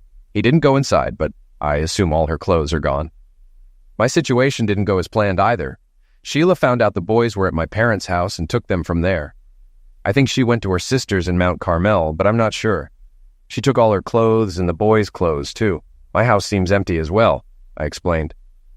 We sat in silence for a few moments. Barry looked at me with concern. I know it's early, but I could really use a beer. We spent the rest of our cruise in the Lido lounge, drinking more beer than usual. As the ship departed, we watched the tired passengers heading home. Although we didn't see the Clayton sail, the place was packed. The friendly bartender informed us the lounge was closing, so we headed back to our stateroom only to find our belongings packed and in the aisle. We were told authorities would meet us for our threatening behavior. We weren't sure what that meant, but no one escorted us off the ship, and no authorities showed up. We had hoped for some media attention, but nothing happened.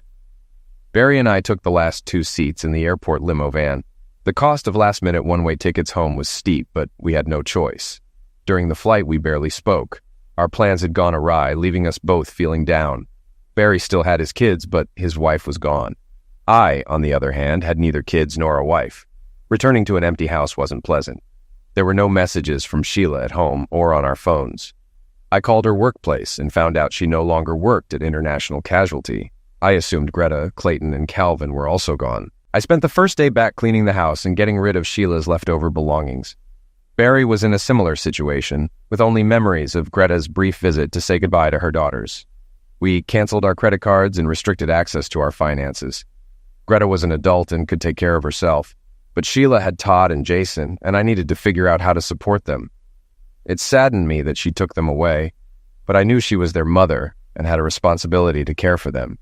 Greta didn't seem willing to take that risk. In some ways, it was better for the kids. Barry and his daughter settled into their new home, and things started to return to normal. As expected, Beth took care of the girls while Barry worked and helped with household chores. My life, however, had completely changed. My evenings were now spent watching TV and eating microwave dinners. I did some digging and found out that Calvin Bostic had left town right after being fired. Clayton had also lost his job, but no one knew where he was working or living. I contacted Sheila's sister, Loretta, to find out about the kids, but it was a dead end. Loretta said Sheila stayed one night and then left without telling anyone where she went. I didn't fully believe her, but I had no choice but to trust her until I knew otherwise. Surprisingly, Barry and I drifted apart. He still had a family, while I had nothing. I tried spending time with him and the girls, but it was always awkward. At the start of the new school year, I visited the boys' old school to make sure Todd and Jason's records were transferred correctly. A helpful young woman informed me that the paperwork had been sent to North Shock Hill Elementary in Frackville 2 weeks earlier. She seemed proud to share this, and I thanked her. I quickly found Sheila's new cell number and had to call 3 times before she finally answered. Caller ID is handy unless someone uses it to avoid you. I kept the conversation brief and asked her to meet me at the food court in Frackville Mall. I waited over 30 minutes for her to arrive. This was our first contact since her cruise, and I avoided mentioning it. By the time she sat down, my large coffee had gone cold. We didn't exchange any greetings, so I broke the silence. I want you and the boys to move back into the house. Sheila shifted uncomfortably on the plastic seat, her hands empty since she hadn't gotten a drink. All of us together? No, just you and the boys. I have a small apartment nearby. The house will be more familiar and comfortable for Todd and Jason. They can go back to their old school and I can see them regularly. I can't afford to live in a house. I'll cover the rent, utilities, food, and household expenses. I'll also handle the boys' clothing and school costs. What about me? Well, Sheila, you're an adult now. I believe you can manage on your own. I need to focus on my work. You can find a job that fits around the boys' school schedule or work evenings so I can watch them. I'm sure you'll find something to keep you busy. She had mixed emotions, and I wasn't sure what she expected or was willing to accept. Her eyes scanned the mall as if searching for something. I think she saw both pros and cons in the situation. All right, I'll do it for the boys. You're right, it will be good for them. When should we start? I'll leave in the next few days and you can move in whenever you're ready. The decision was made quickly, faster than my weight in that uncomfortable chair. We sat in silence for a moment. John, is there anything else you want to discuss? That was my cue to leave. I stood up and placed my empty cup on the table. No. As I walked away, I thought I saw a tear in her eyes. When I glanced back, she was still sitting there. The next 6 months passed without major incidents. Sheila found a job that fit her schedule while the boys were in school. I had them on weekends, and she took care of them during the week. Barry received divorce papers from Greta in Nevada, and his daughters were living with him, seemingly doing well with help from his sister and mother. Work was going better than expected, but to advance, I would need to relocate. Given the circumstances, I was hesitant. As Christmas approached, everything fell apart. When I returned from lunch, Todd and Jason were already in the office. "What's going on? Why aren't you in school?" I asked. "The furnace broke down, so we were all sent home," Jason replied, his gaze fixed on his feet. "When did you arrive here?" I inquired further. "We went home first, then decided to come here. The key was under the mat," Todd explained. "You could have come in earlier," I remarked, noting their hesitant demeanor. Both kept their eyes on the floor, avoiding my gaze. "What's wrong? What are you hiding?" I pressed. Jason, stuttering slightly, broke the silence. "When we got home, Mom left her bedroom door open. She was in there with that man, Clayton." "He was in the bedroom?" I asked, seeking clarity. "Yes, Dad, they were both unclothed, doing what you see on the internet," Jason confessed. Silenced by shock, I pondered the next steps. How could I erase that image from their minds? Jason handed me his phone, showing me the photos. It only took a second to confirm what they said. Todd added that Clayton had been there several times and that Mom, Sheila, had warned them not to tell me. She said if I got upset, they'd all have to move back to Frackville. After a brief discussion, we decided the boys should move in with me. I handed them the apartment keys and sent them on their way. Then, I headed to Human Resources. Minot, North Dakota, might not be a vacation spot, but there was an immediate job opening, and I was ready. After sorting out finances, I returned to the house. It was empty, likely because Sheila was at work. The unmade bed hinted she had been home for an afternoon nap. Just as I finished packing the boys' belongings, Sheila walked in. "John, what's going on? I thought we had an agreement. Where are you taking everything?" she demanded. "The agreement is off, Sheila. The boys and I are leaving. You can yell all you want, but it won't change anything," I declared firmly. "You can't take my boys, John. I won't allow it, and the courts won't either," she protested. "I'm taking them. If you want them back, go to court and explain everything," I responded calmly. "What are you talking about?" she asked, smirking with her hands on her hips. I placed the last bag down and faced her squarely. "What did you have for lunch today, Sheila?" I asked pointedly. "What does that matter? Why do you care?" she retorted, still confident. "By the way, the furnace at school broke today," I mentioned casually. "I'm not following," she confessed, puzzled. "The school furnace broke, so all the kids were sent home during lunch. I'll ask again. What did you have for lunch?" I repeated, tightening the noose of my inquiry. Her confidence crumbled, and she sank onto the couch, silent. I picked up the last bag and paused at the door. Jason took some pictures. I hope Clayton has health insurance because he'll need it. I let him off last time, but now he'll face the consequences. She didn't cry or faint, just sat there like a zombie. I left without slamming the door. We bought a small trailer and moved out by the end of the week. I passed by Clayton Mackey's house, but the owner said he'd left that day and didn't provide an address. I decided to deal with Clayton later. Sheila did consult a lawyer about custody, but she never contacted me. We settled into our new home, and the boys seemed happy. They never mentioned missing their mother. About 6 months later, I received divorce papers from Nevada. She didn't ask for anything, and I didn't offer anything. It always bothered me that she didn't fight for custody of her sons. I think about it often, but never bring it up. I believe the boys need a mother. Next week, I'll start looking for one, and Todd and Jason have agreed to help.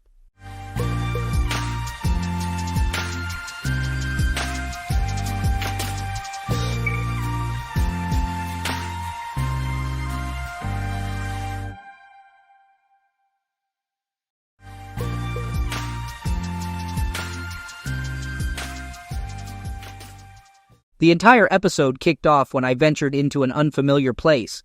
Having dropped off one of our more bothersome clients at the airport, enduring a morning filled with his complaints, I felt no rush to return to the office. Given the dreary Tuesday and the prospect of an afternoon reviewing contracts, I decided to stop at a drab-looking bar restaurant about a mile from the airport. The plan was to enjoy a leisurely lunch and a beer or two before heading back to work in the salt mines. Seated in a booth, savoring my beer and contemplating the challenge of finding a decent burger in this world, my attention was captured by a couple entering the restaurant. Observing as they settled into a booth across the room, sitting side by side, I couldn't help but notice the woman, a shapely blonde in a short skirt showcasing her attractive legs, paired with a tight pink short-sleeve top. Her companion seemed like a thug wannabe, struggling to pull off the look in skinny jeans and a black leather jacket. My heightened interest in this seemingly happy couple becomes clear when I reveal that the woman was Shelley, my sister-in-law, and the guy with her was undoubtedly not her husband, my brother Dave. Worse still, it was evident they were more than casual acquaintances. They placed their drink orders with the waitress and immediately engaged in unrestrained displays of affection, necking in the booth. Shocked, I watched as the guy slid his hand up her thigh under the short skirt. Shelley broke their kiss, letting her head fall back against the booth, sighing. The question wasn't whether I would address this situation. That was a given. The real dilemma was whether I could restrain myself from confronting them violently right there in the restaurant. I had never been fond of Shelley, disliking her from the time my brother started dating her. My pessimism persisted when he fell head over heels in love with her and announced their marriage just 4 months into the relationship. Dave, at 23, seemed unaware of what he was getting into. However, there was simply no way to convey to him that Shelley was everything to him. To me, she was a pretty, cheerful, somewhat shallow and selfish girl, not nearly as smart or interesting as Dave himself. They both seemed to adore the same person, Shelley. He would do anything for her, and that's exactly what she liked. To my pleasant surprise, the first 3 years of their marriage appeared to be very happy. However, the scene unfolding 30 feet from me suggested that the happy days were over. The guy she was with now had his hand on Shelley's waist, kissing her neck as he worked her over. With her eyes closed, she didn't see me approach and was startled when I sat down across the table from them, casually greeting Shelley.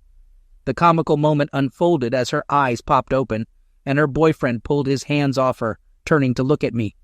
Her face went from momentarily startled to stunned and then truly shocked.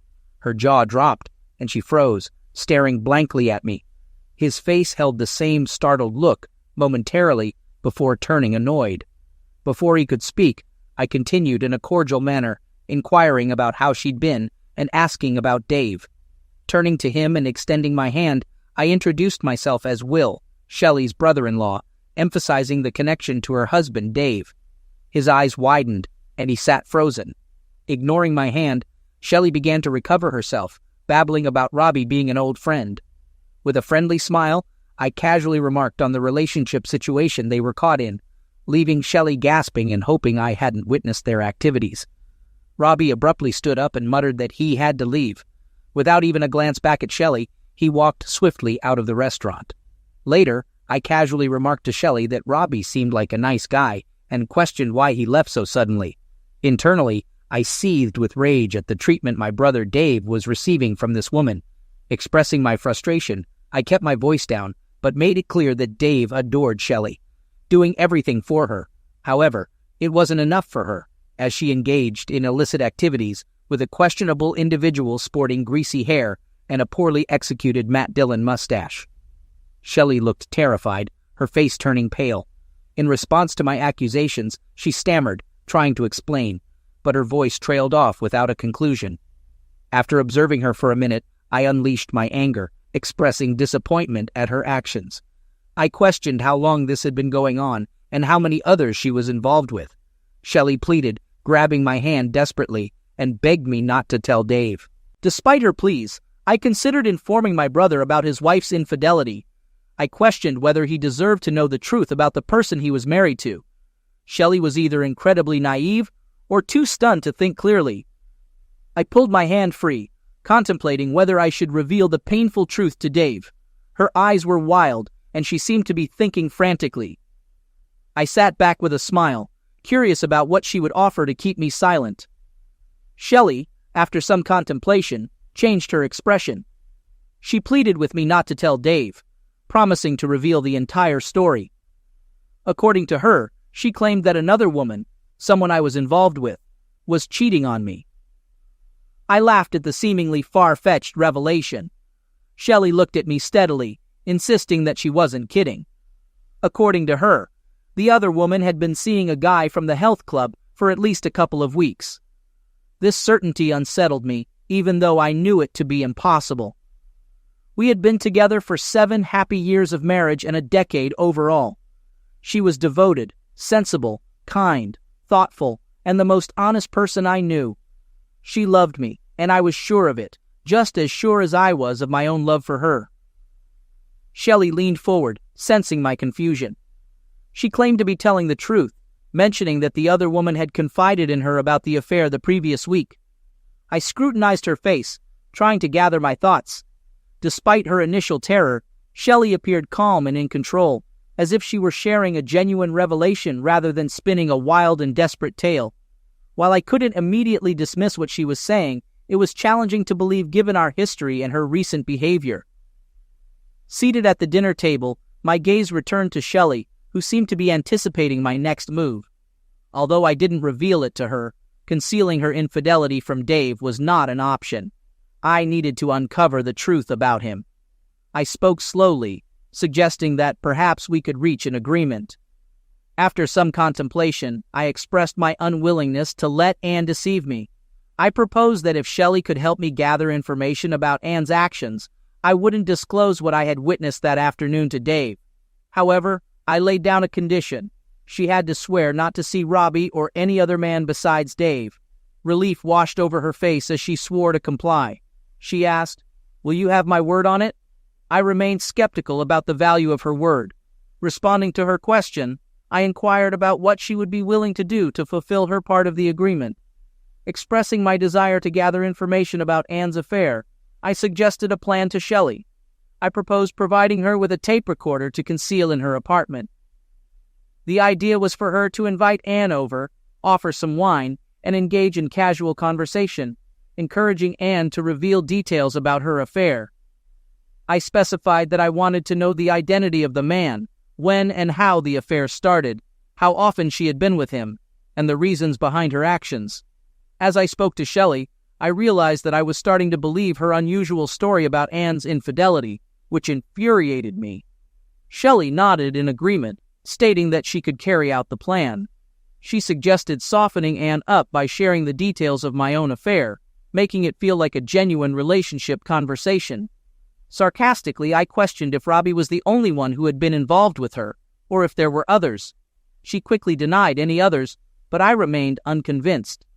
20 minutes later, I was driving back to the office, contemplating somber thoughts about the potential end of Dave's marriage, and the looming possibility of the end of mine.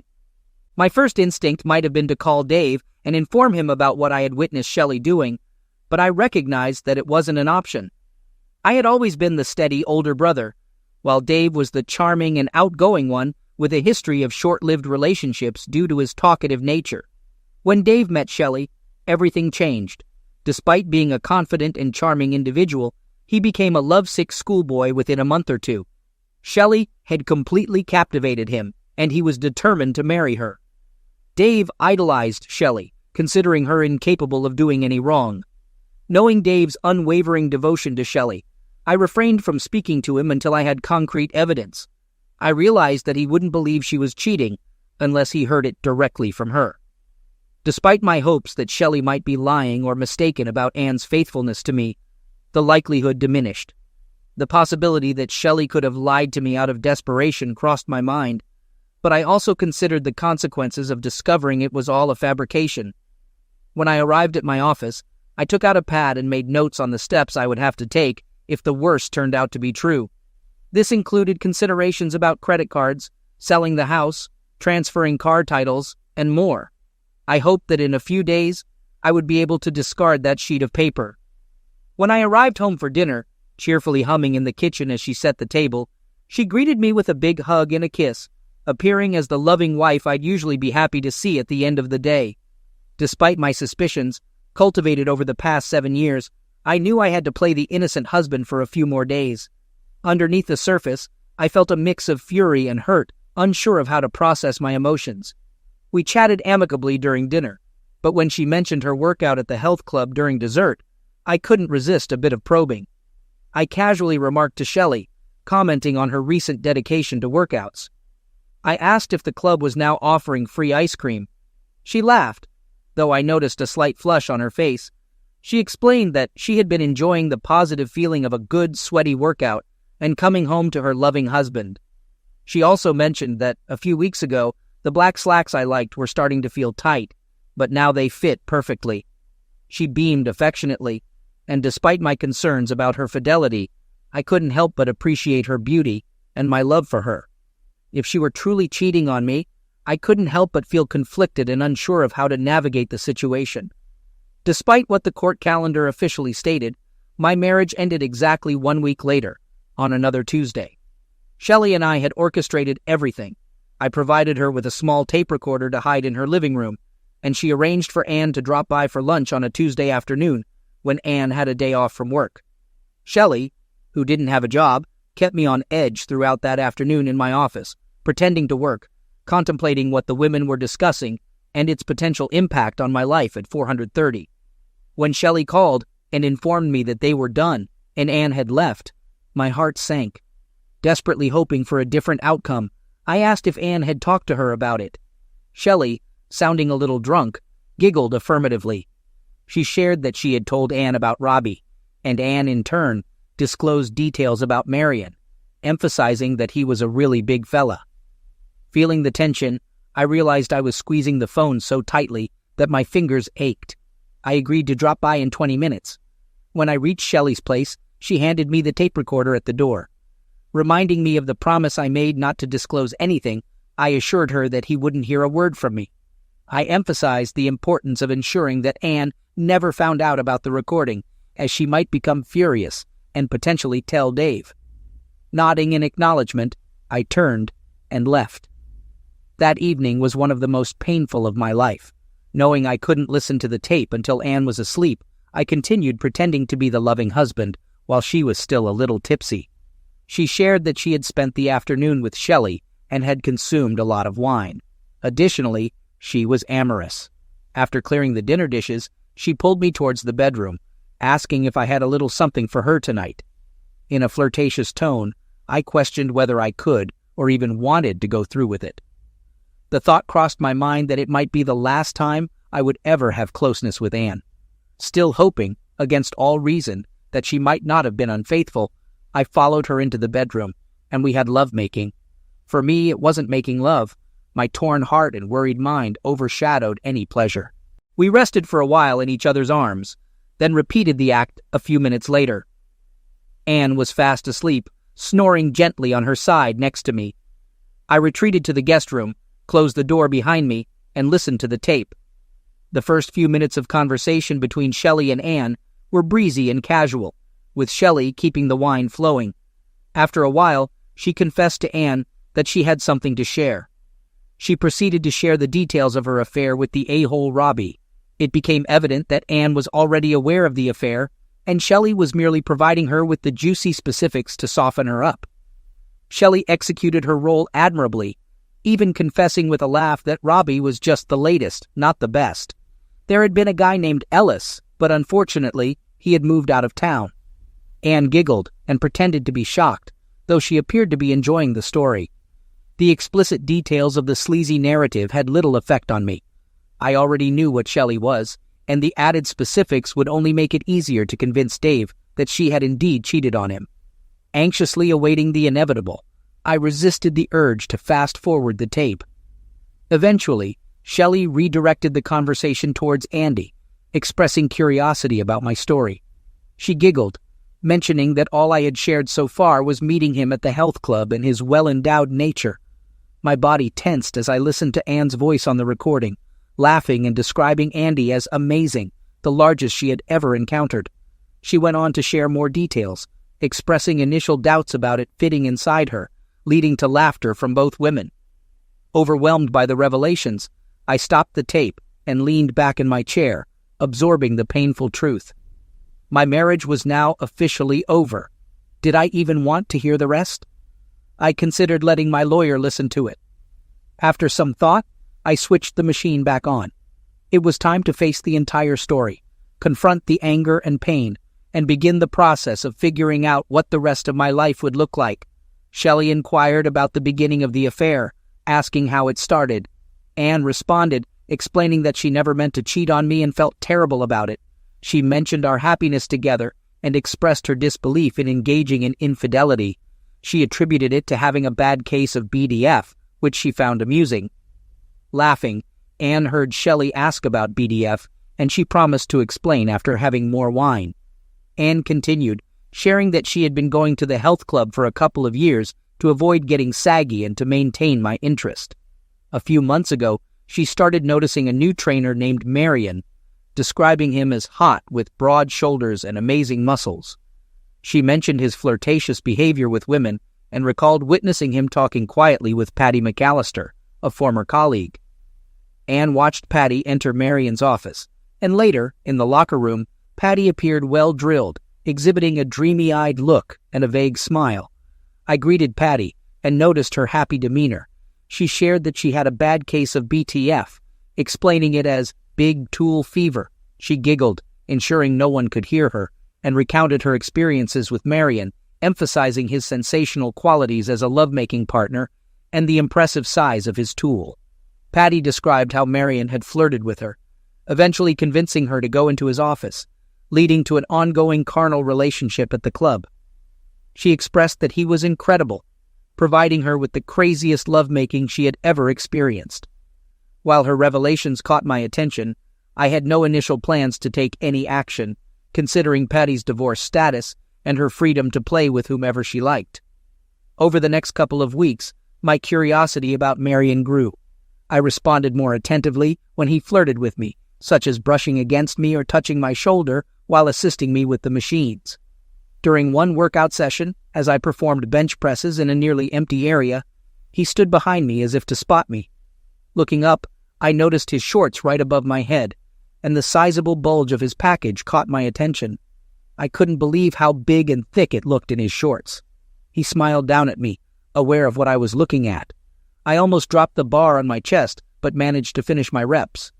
As I put the bar back on the rack, he took my hand off the bar and slid it gently down over his shorts. His tool felt as enormous as it looked, and it was hard as a rock. Then, after a couple of minutes, he gently pulled me to my feet, looked around to ensure no one was there, and led me by the hand into his office. I wasn't thinking, kind of dazed. He locked the door behind us, sat me down in a chair, and without a word, pulled off his shorts, standing in front of me. I swear I wasn't thinking at all. We had wild lovemaking.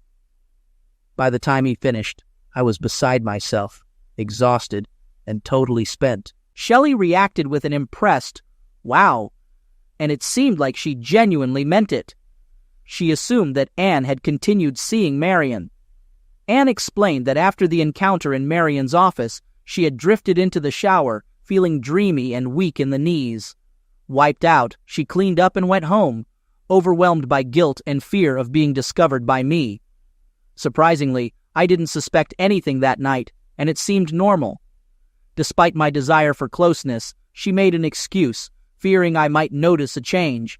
The following night, she mentioned giving me the full treatment, engaging in closeness until I couldn't continue.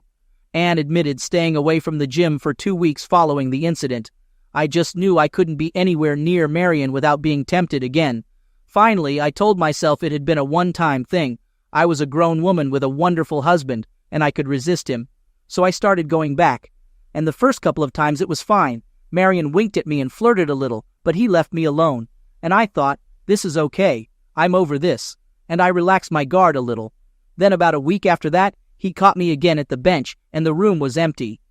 And he got my hand on his tool, and in no time, you were back in his office. Shelley finished her sentence, expressing how much better it was. Anne, speaking somewhat dreamily, struggled to describe the experience.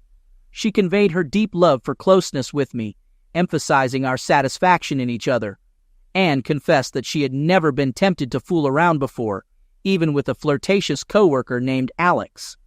Despite his success with other girls, Anne had remained uninterested. However, with Marion, she felt as though she had never experienced such pleasure before. Giggling, Anne acknowledged the absurdity of sharing such details, emphasizing that there was nothing particularly special about Marion. She clarified that she had no interest in him as a person or a lover. It was solely about the physical aspect. She referred to it as God's gift, prompting laughter from both her and Shelley. I listened to the two of them and felt the anger coursing in my veins. I sat through the rest of the tape, but there wasn't much more. Once he'd had lovemaking with her a second time, he gave up all attempts to resist. She'd been with him 2 to 3 times a week for nearly a month, and there was no sign she was ready to stop. In fact, she said that she'd been enjoying lovemaking with me more lately as well, perhaps because her secret was kind of a turn-on. It was clear that her BTF had overcome whatever guilt she might be feeling about betraying me. Me, the love of her life, her husband of 7 years, the man who was completely devoted to her, and who still remembered what forsaking all others was supposed to mean. It took a while to think through my plans, and it was 02:30 a.m. By the time I went to sleep in the guest room, I was done seeing and sleeping next to her, or even talking to her. I slipped into the bedroom and got clothes for the next day without waking her. At 06:30 a.m., I was up and out the door. I left a brief and cold note, trying not to reveal anything, stating that Anne had an early meeting due to my call. Apologizing for forgetting to mention it, I made 2 copies of the tape last night at the office. By 8:30, I was on the phone with my best friend from college, who worked at a downtown law firm. I requested a favor, asking him to arrange an hour with the meanest and most bloodthirsty divorce lawyer in his firm. There was a moment of silence, and he expressed shock, apologizing for the situation. After a brief conversation, Eddie showed me into the office of Margaret Adamson, a lead partner in his firm, known for her intimidating presence. Eddie had described her as someone even sharks would avoid in the ocean. Margaret's look and handshake confirmed that she meant business, and I was already relieved that she would be representing me rather than Anne. I played Margaret and Eddie part of the tape. After hearing the initial moments, Margaret instructed her assistant to hold her calls, and we listened to the rest. When it concluded, we sat in silence for a minute. Margaret then straightforwardly asked, "Okay, what do you want?" Expressing my desire for a divorce due to infidelity, I emphasized avoiding the cliché of irreconcilable differences. I mentioned being reasonable about our savings, but insisted on keeping the house. Additionally, I wanted Anne to revert to her maiden name, as I believed she no longer deserved to be Mrs. Will Harris. Margaret nodded, studying me intently, and then requested a brief break with Eddie to discuss the legal details. Within 5 minutes, I was back in Margaret's office, and she was ready to proceed. She assured me that the divorce would likely proceed smoothly with Anne accepting the terms. However, she mentioned that the tape would be inadmissible since Anne was unaware of its recording.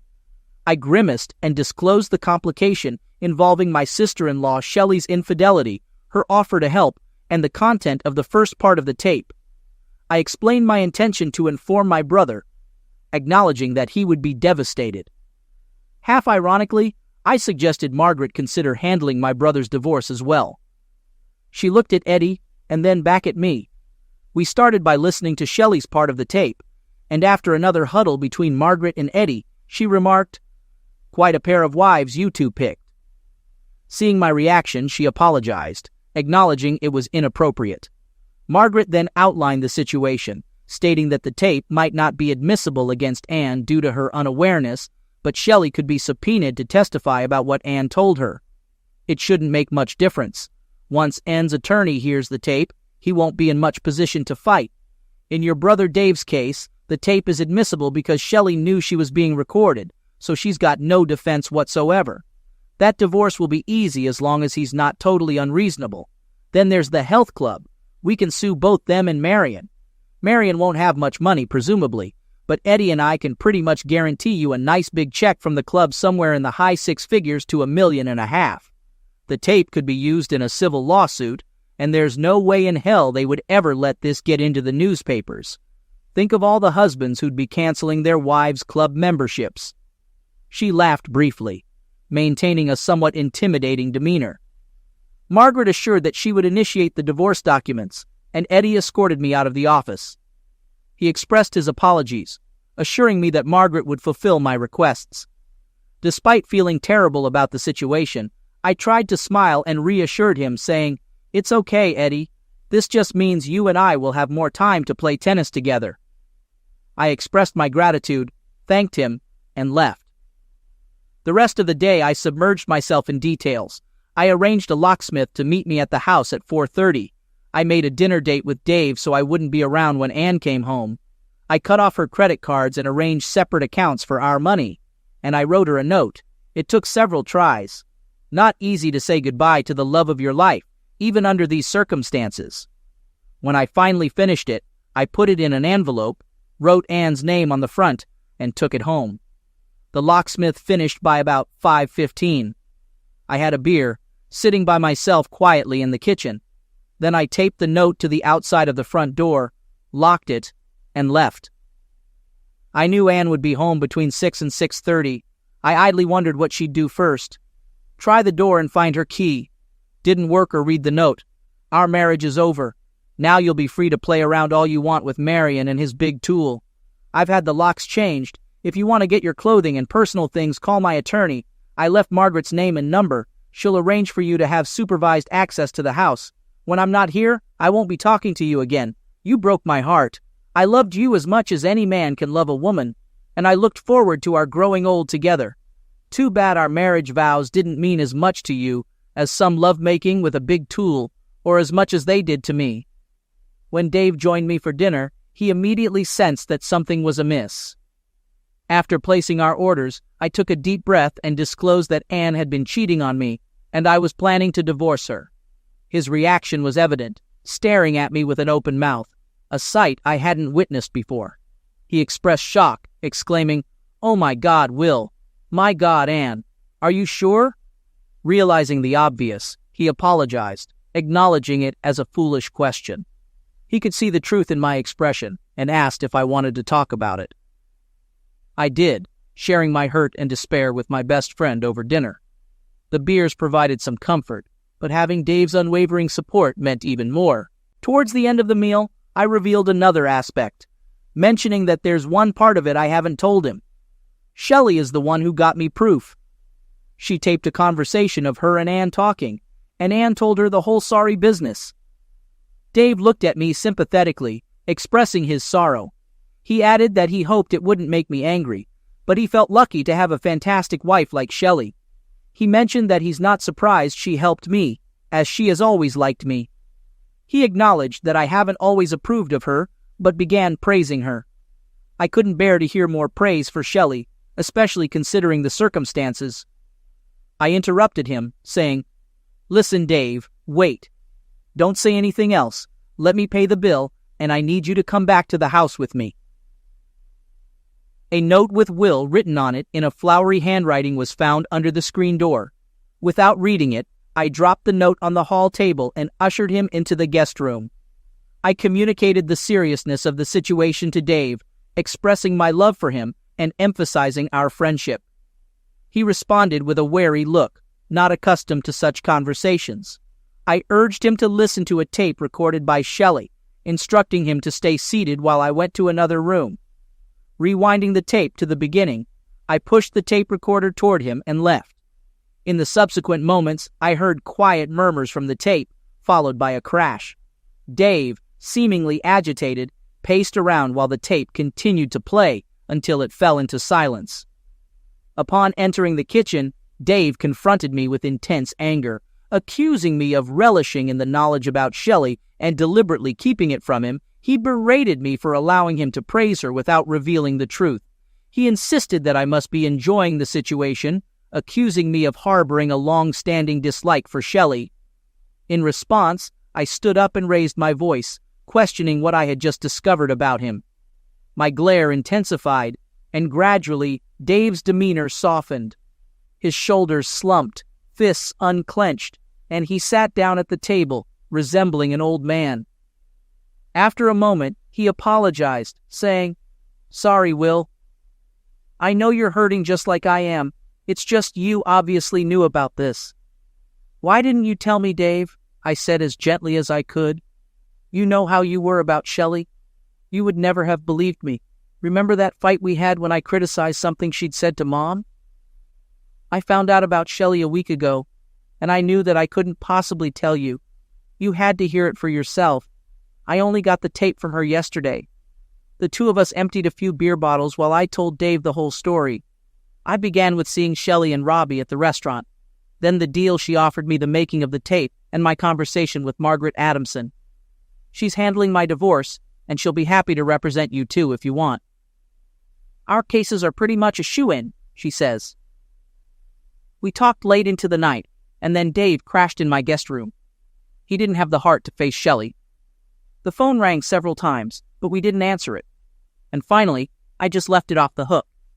A few days went by, and then a few weeks, and kept calling for a while, leaving me messages of her crying and begging to talk to me.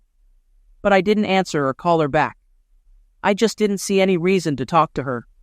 She tried finding me at work, but I'd asked our receptionist to tip me off, and I ducked out of my office each time she showed up. A couple of times I saw her car parked in front of the house when I came home from work, so I just drove right by and stayed away for a couple of hours until she left. Margaret Adamson did her work beautifully. The divorce papers were served. She fought through all the legal maneuvers that Inn's lawyer tried to pull, and a court date was set. In his initial conversations with Margaret, he claimed that no infidelity had taken place. Once she sent him a copy of the tape, we stopped hearing that line. Instead, he pointed out that the tape was inadmissible. Margaret didn't even dignify that one with a response. She just sat tight. And as the court date approached, Anne's lawyer finally called Margaret to ask for a settlement conference. The day after listening to the tape, Dave moved out of his apartment with Shelley and into my guest room. He drove over and watched the place until she went out, then called me. The two of us packed up everything he wanted and got out of there in less than 2 hours. He told me, "I don't want to see her. I don't want to hear a word she has to say. I just want to get the hell away from her." His eyes started to tear up, and I turned away. Was it a good thing or a bad thing that I knew just how he felt? Shelley left me a couple of angry, cursing messages at home, a nice counterpoint to Anne's remorseful ones. After a day or two, I started screening the messages, deleting any from Shelley and as soon as I heard their voices, Shelley called Dave at work and sent him letters. But he never responded to them. Margaret was handling his divorce too, and he and I just sat back and let her run the show. To my amazement, the lawsuits against Marion and the health club were resolved first. The one against Marion never went anywhere. He disappeared one day and left no forwarding address. But the health club, eager to avoid negative publicity, just as Margaret had predicted, reached a $1.1 million settlement. I signed a pledge of confidentiality and walked away with the largest check I'd ever seen in less than 10 weeks. My brother was a rock, and I guess I was for him too. We lived like two bachelors, going out to eat a lot, taking in a ball game from time to time, or just sitting around and talking over a few beers. We talked about, and then Shelley, about our lives with them, about how many great women there were out there just waiting for us. It wasn't easy to believe that last bit, and yet we were really able to help each other. I could see as plain as day that there wasn't a thing wrong with Dave that led to Shelley's behavior. She was simply a selfish strumpet. Likewise, Dave reassured me that Inch cheating wasn't a reflection on me, just an indication of how screwed up SG was. Neither of us probably believed the other one all that much, but it still helped to hear it. Dave was divorced first, as it turned out. He made it clear that he wouldn't talk to Shelley under any circumstances. And so Margaret handled the whole thing. She told him that Shelley had fought for more money at first, but that with the tape, she didn't have a leg to stand on. I went into the office with him the day he had to sign the papers. Shelley had already signed them. He smiled grimly, shook Margaret's hand, and thanked her, and then went off to the men's room. I heard him crying through the door. When I went to find him 3 weeks later, it was my turn. We met on a Tuesday, and in me and the two lawyers, and in her lawyer had agreed to a settlement, but insisted on 2 conditions: that I drop infidelity as a reason for the divorce, and that I meet privately with, and before we signed the papers, I told Margaret I was willing to see, but not willing to drop infidelity. Eventually, we agreed that I'd give Anne a chance to persuade me. If she could do so, we'd change it to irreconcilable differences, that old standby. In a weird way, I was looking forward to hearing what Anne had to say. Maybe I'm a masochist, but I loved her for 10 years, and I couldn't really imagine simply walking away without one final conversation. When I got there and was sitting in the conference room wearing a blue dress she knew I'd always loved. Her hair was shorter, and it looked great. She was pale, but she was the same beautiful woman I had loved for so long. "Okay, Anne, it's your meeting," I said neutrally. My heart was pounding, but I tried to look calm. "Just 2 things. All right? Please don't tell me how much you love me, and don't tell me it was just love-making." She flushed, and I could see tears welling up in her eyes. "Will, I'm so sorry, but how can I not say those things? I screwed up, plain and simple. I was selfish and thoughtless, and I hurt you. But it was just love-making. Nothing but a stupid, stupid impulse. I gave in to you. Can't imagine how much I've gone over it and over it. How many times I wished I had never done it. Yes, well, but you did do it, didn't you? I had no intention of making this easy for her. Just being in the same room with her, knowing that we were about to separate for good, and why broke my heart all over again. I went to the window and gazed out, unwilling to let her see my stricken face. Behind me, I could hear her crying softly. Baby, it was. It didn't mean anything, you know. It was the dumbest, most hurtful thing I could ever have done to you. I know that, but it meant nothing to me. It has nothing to do with how much I love you. I let her talk a bit more, listening to the pleading tone, the sweet voice I had always loved, but not hearing a single word that I couldn't have predicted. She had nothing to say to me that I didn't already know, and nothing that made a damn bit of difference. After a while, I turned around and came back to the table, sitting down directly across from her. And just so you know, I still love you very much. But it's over between us. She started to cry again. You took from me, from us, the most precious thing we had together, aside from our love, the bond of trust between us. How could I ever make love to you again? Wondering if it was me you were thinking about or Marion and his freak show tool. How would I know whether you were loving me or missing him? And how could I live with you, wondering where you were every time you were 10 minutes late coming home, wondering what you were doing on your lunch hour, wondering whether you'd found another big tool to play around with?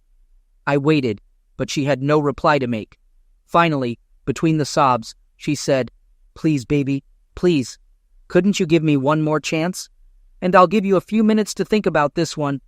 What if I had met some bimbo with fantastic big jugs and started bawling her on the side for a few weeks? Nobody I liked or respected. Just a handsome girl who was a fantastic lay, who gave me a degree of pure physical pleasure that I never got from you. And then you found out about it. Could you stay with me? Could you get past the feelings of hurt? The sense of total betrayal? Could you overcome the doubts you'd have about your own attractiveness?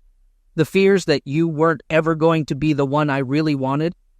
She looked up at me with the saddest eyes I had ever seen. Well, I don't have to think about it. I've thought about it for weeks now. Could I forgive you? Could I take you back if it were the other way around? And the answer is no, I couldn't. I just couldn't handle those feelings. I know that. So I'm asking you to do something I couldn't do, to be a braver, stronger person than I could ever be, and to give me a chance to make it up to you a lifetime, to show you how sorry I am and how much I love you. There was silence a minute, 2 minutes, as we looked at one another, both of us thinking about all we had meant to one another and how we had arrived. At this point, I stood up slowly, hating myself and hating her for cheating on me, and now for throwing it all back on me. I don't know whether I can't do it or won't do it, but I'm not that braver, stronger person you want me to be. Goodbye. And I waited by the open door for a moment, looking back, giving her a chance for the last word. She had her head down, crying. She didn't say anything else. Margaret was waiting for me down the hall, a surprisingly sympathetic look on her hard face. Let her have irreconcilable differences, I growled. It doesn't make a damn bit of difference to me. Dave and I sat at my kitchen table. We'd had a few, but we weren't drunk. Listen, I said, I've made some plans. He nodded, and I went on. After the lawyer's fees, I still have nearly $800,000 from that settlement. I've invested all but $50,000 of it in some nice, safe places, so there will be a lovely nest egg for when we're old and feeble. But the last $50,000 has been designated to Will and Dave Harris Recovery Fund, and we're going to start spending some of it. I've rented us 4 weeks at a 2-bedroom condo in Cancun, starting 2 weeks from now. Go tell your office you're taking some time off. We are going to be a pair of fun-loving bachelors, 2 gay divorces, if you know what I mean. He just raised an eyebrow, and I laughed. No a-hole. Gay, as in cheerful. We've done enough moping around telling each other how badly we've been screwed over. Cancun was a blast, or at least as much of one as it can be for 2 guys recovering from broken hearts. We got a lot of sun, played a lot of tennis, swam a lot, and drank a lot, though we kept one another from going off the deep end with each passing day. We got tanner, a little fitter, and slightly further from the nightmare we just lived through. And let me say, God bless my charismatic and charming brother. Despite the blow to his self-confidence that Shelley had laid on him, he got his old groove back, and we had a lot of female companionship. His favorite stunt, and damned if it didn't succeed 75% of the time, was to spot two attractive women sitting together. He'd drag me straight over to their table, smile winningly, and say, "Pardon me, ladies. I'm sure you wouldn't be comfortable letting a stranger buy you a drink, so let me introduce my brother, Will Harris." Then it was up to me, the shyer one, to say, "Delighted to meet you both. This is my brother, Dave Harris." Then he would step back in. "Phew, glad that's taken care of. Now, may we buy you a drink?"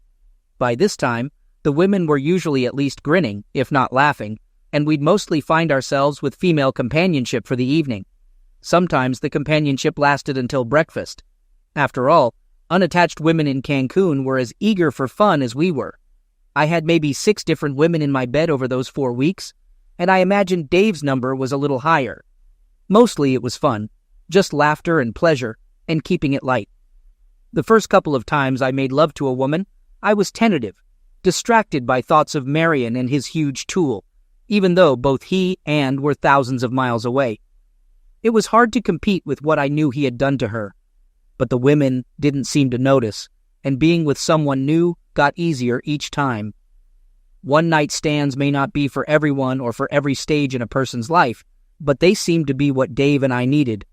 Only one of the women was different, Shannon, a tall Irish redhead a year younger than I was. We did all the same things, had some drinks, laughed a lot, went for dinner, did some dancing, and back to my place to bed. She was handsome and responsive, as eager to be with me as I was to be with her. We had a lot of fun. When it got different was later, around 3 a.m. For some reason, I woke up and just lay in bed, Shannon softly breathing in sleep beside me. Thoughts of and filled my head, and all that we had had together and how it had been taken from me. I started crying very quietly, and before I knew it, Shannon was kneeling beside me, holding me in her arms, saying, "Let it out, baby, it's okay." I was embarrassed, but I couldn't stop. She kept soothing me, and finally, in response to her urgings, I told her the whole story. By the time I was done, the sun was rising. We shuffled into the kitchen, and I made breakfast for us while she told me her own story. Also a divorce, no cheating, just a husband who grew ever more distant, ever more driven and career-oriented, until there was just no marriage left. She'd been on her own for nearly 2 years. After eating, we found our way back to the bedroom without a word spoken and made love. The night before had been screwing, fun, exciting, friendly, but just lovemaking. This time, we looked into each other's eyes, murmured tenderly, and found a very different level of closeness. My one-night stand with Shannon turned into 4 wonderful nights. In the afternoon, she left. My brother Dave was a little worried about me, I think. Urging me to meet new ladies, he mentioned it was time to move on. I acknowledged that one was special. He agreed, saying he liked her too. However, he reminded me that she had gone home, and we still had 10 more days to spend down here. He dragged me off to the tennis court, then the pool, and by that evening, we were chatting with 2 secretaries from San Francisco on their very first trip outside the United States. That night, they slept in their own hotel room, but the next afternoon, Barbara joined me in my room for her first ever experience on foreign soil. Dave and I went out for dinner at a steak place we both liked.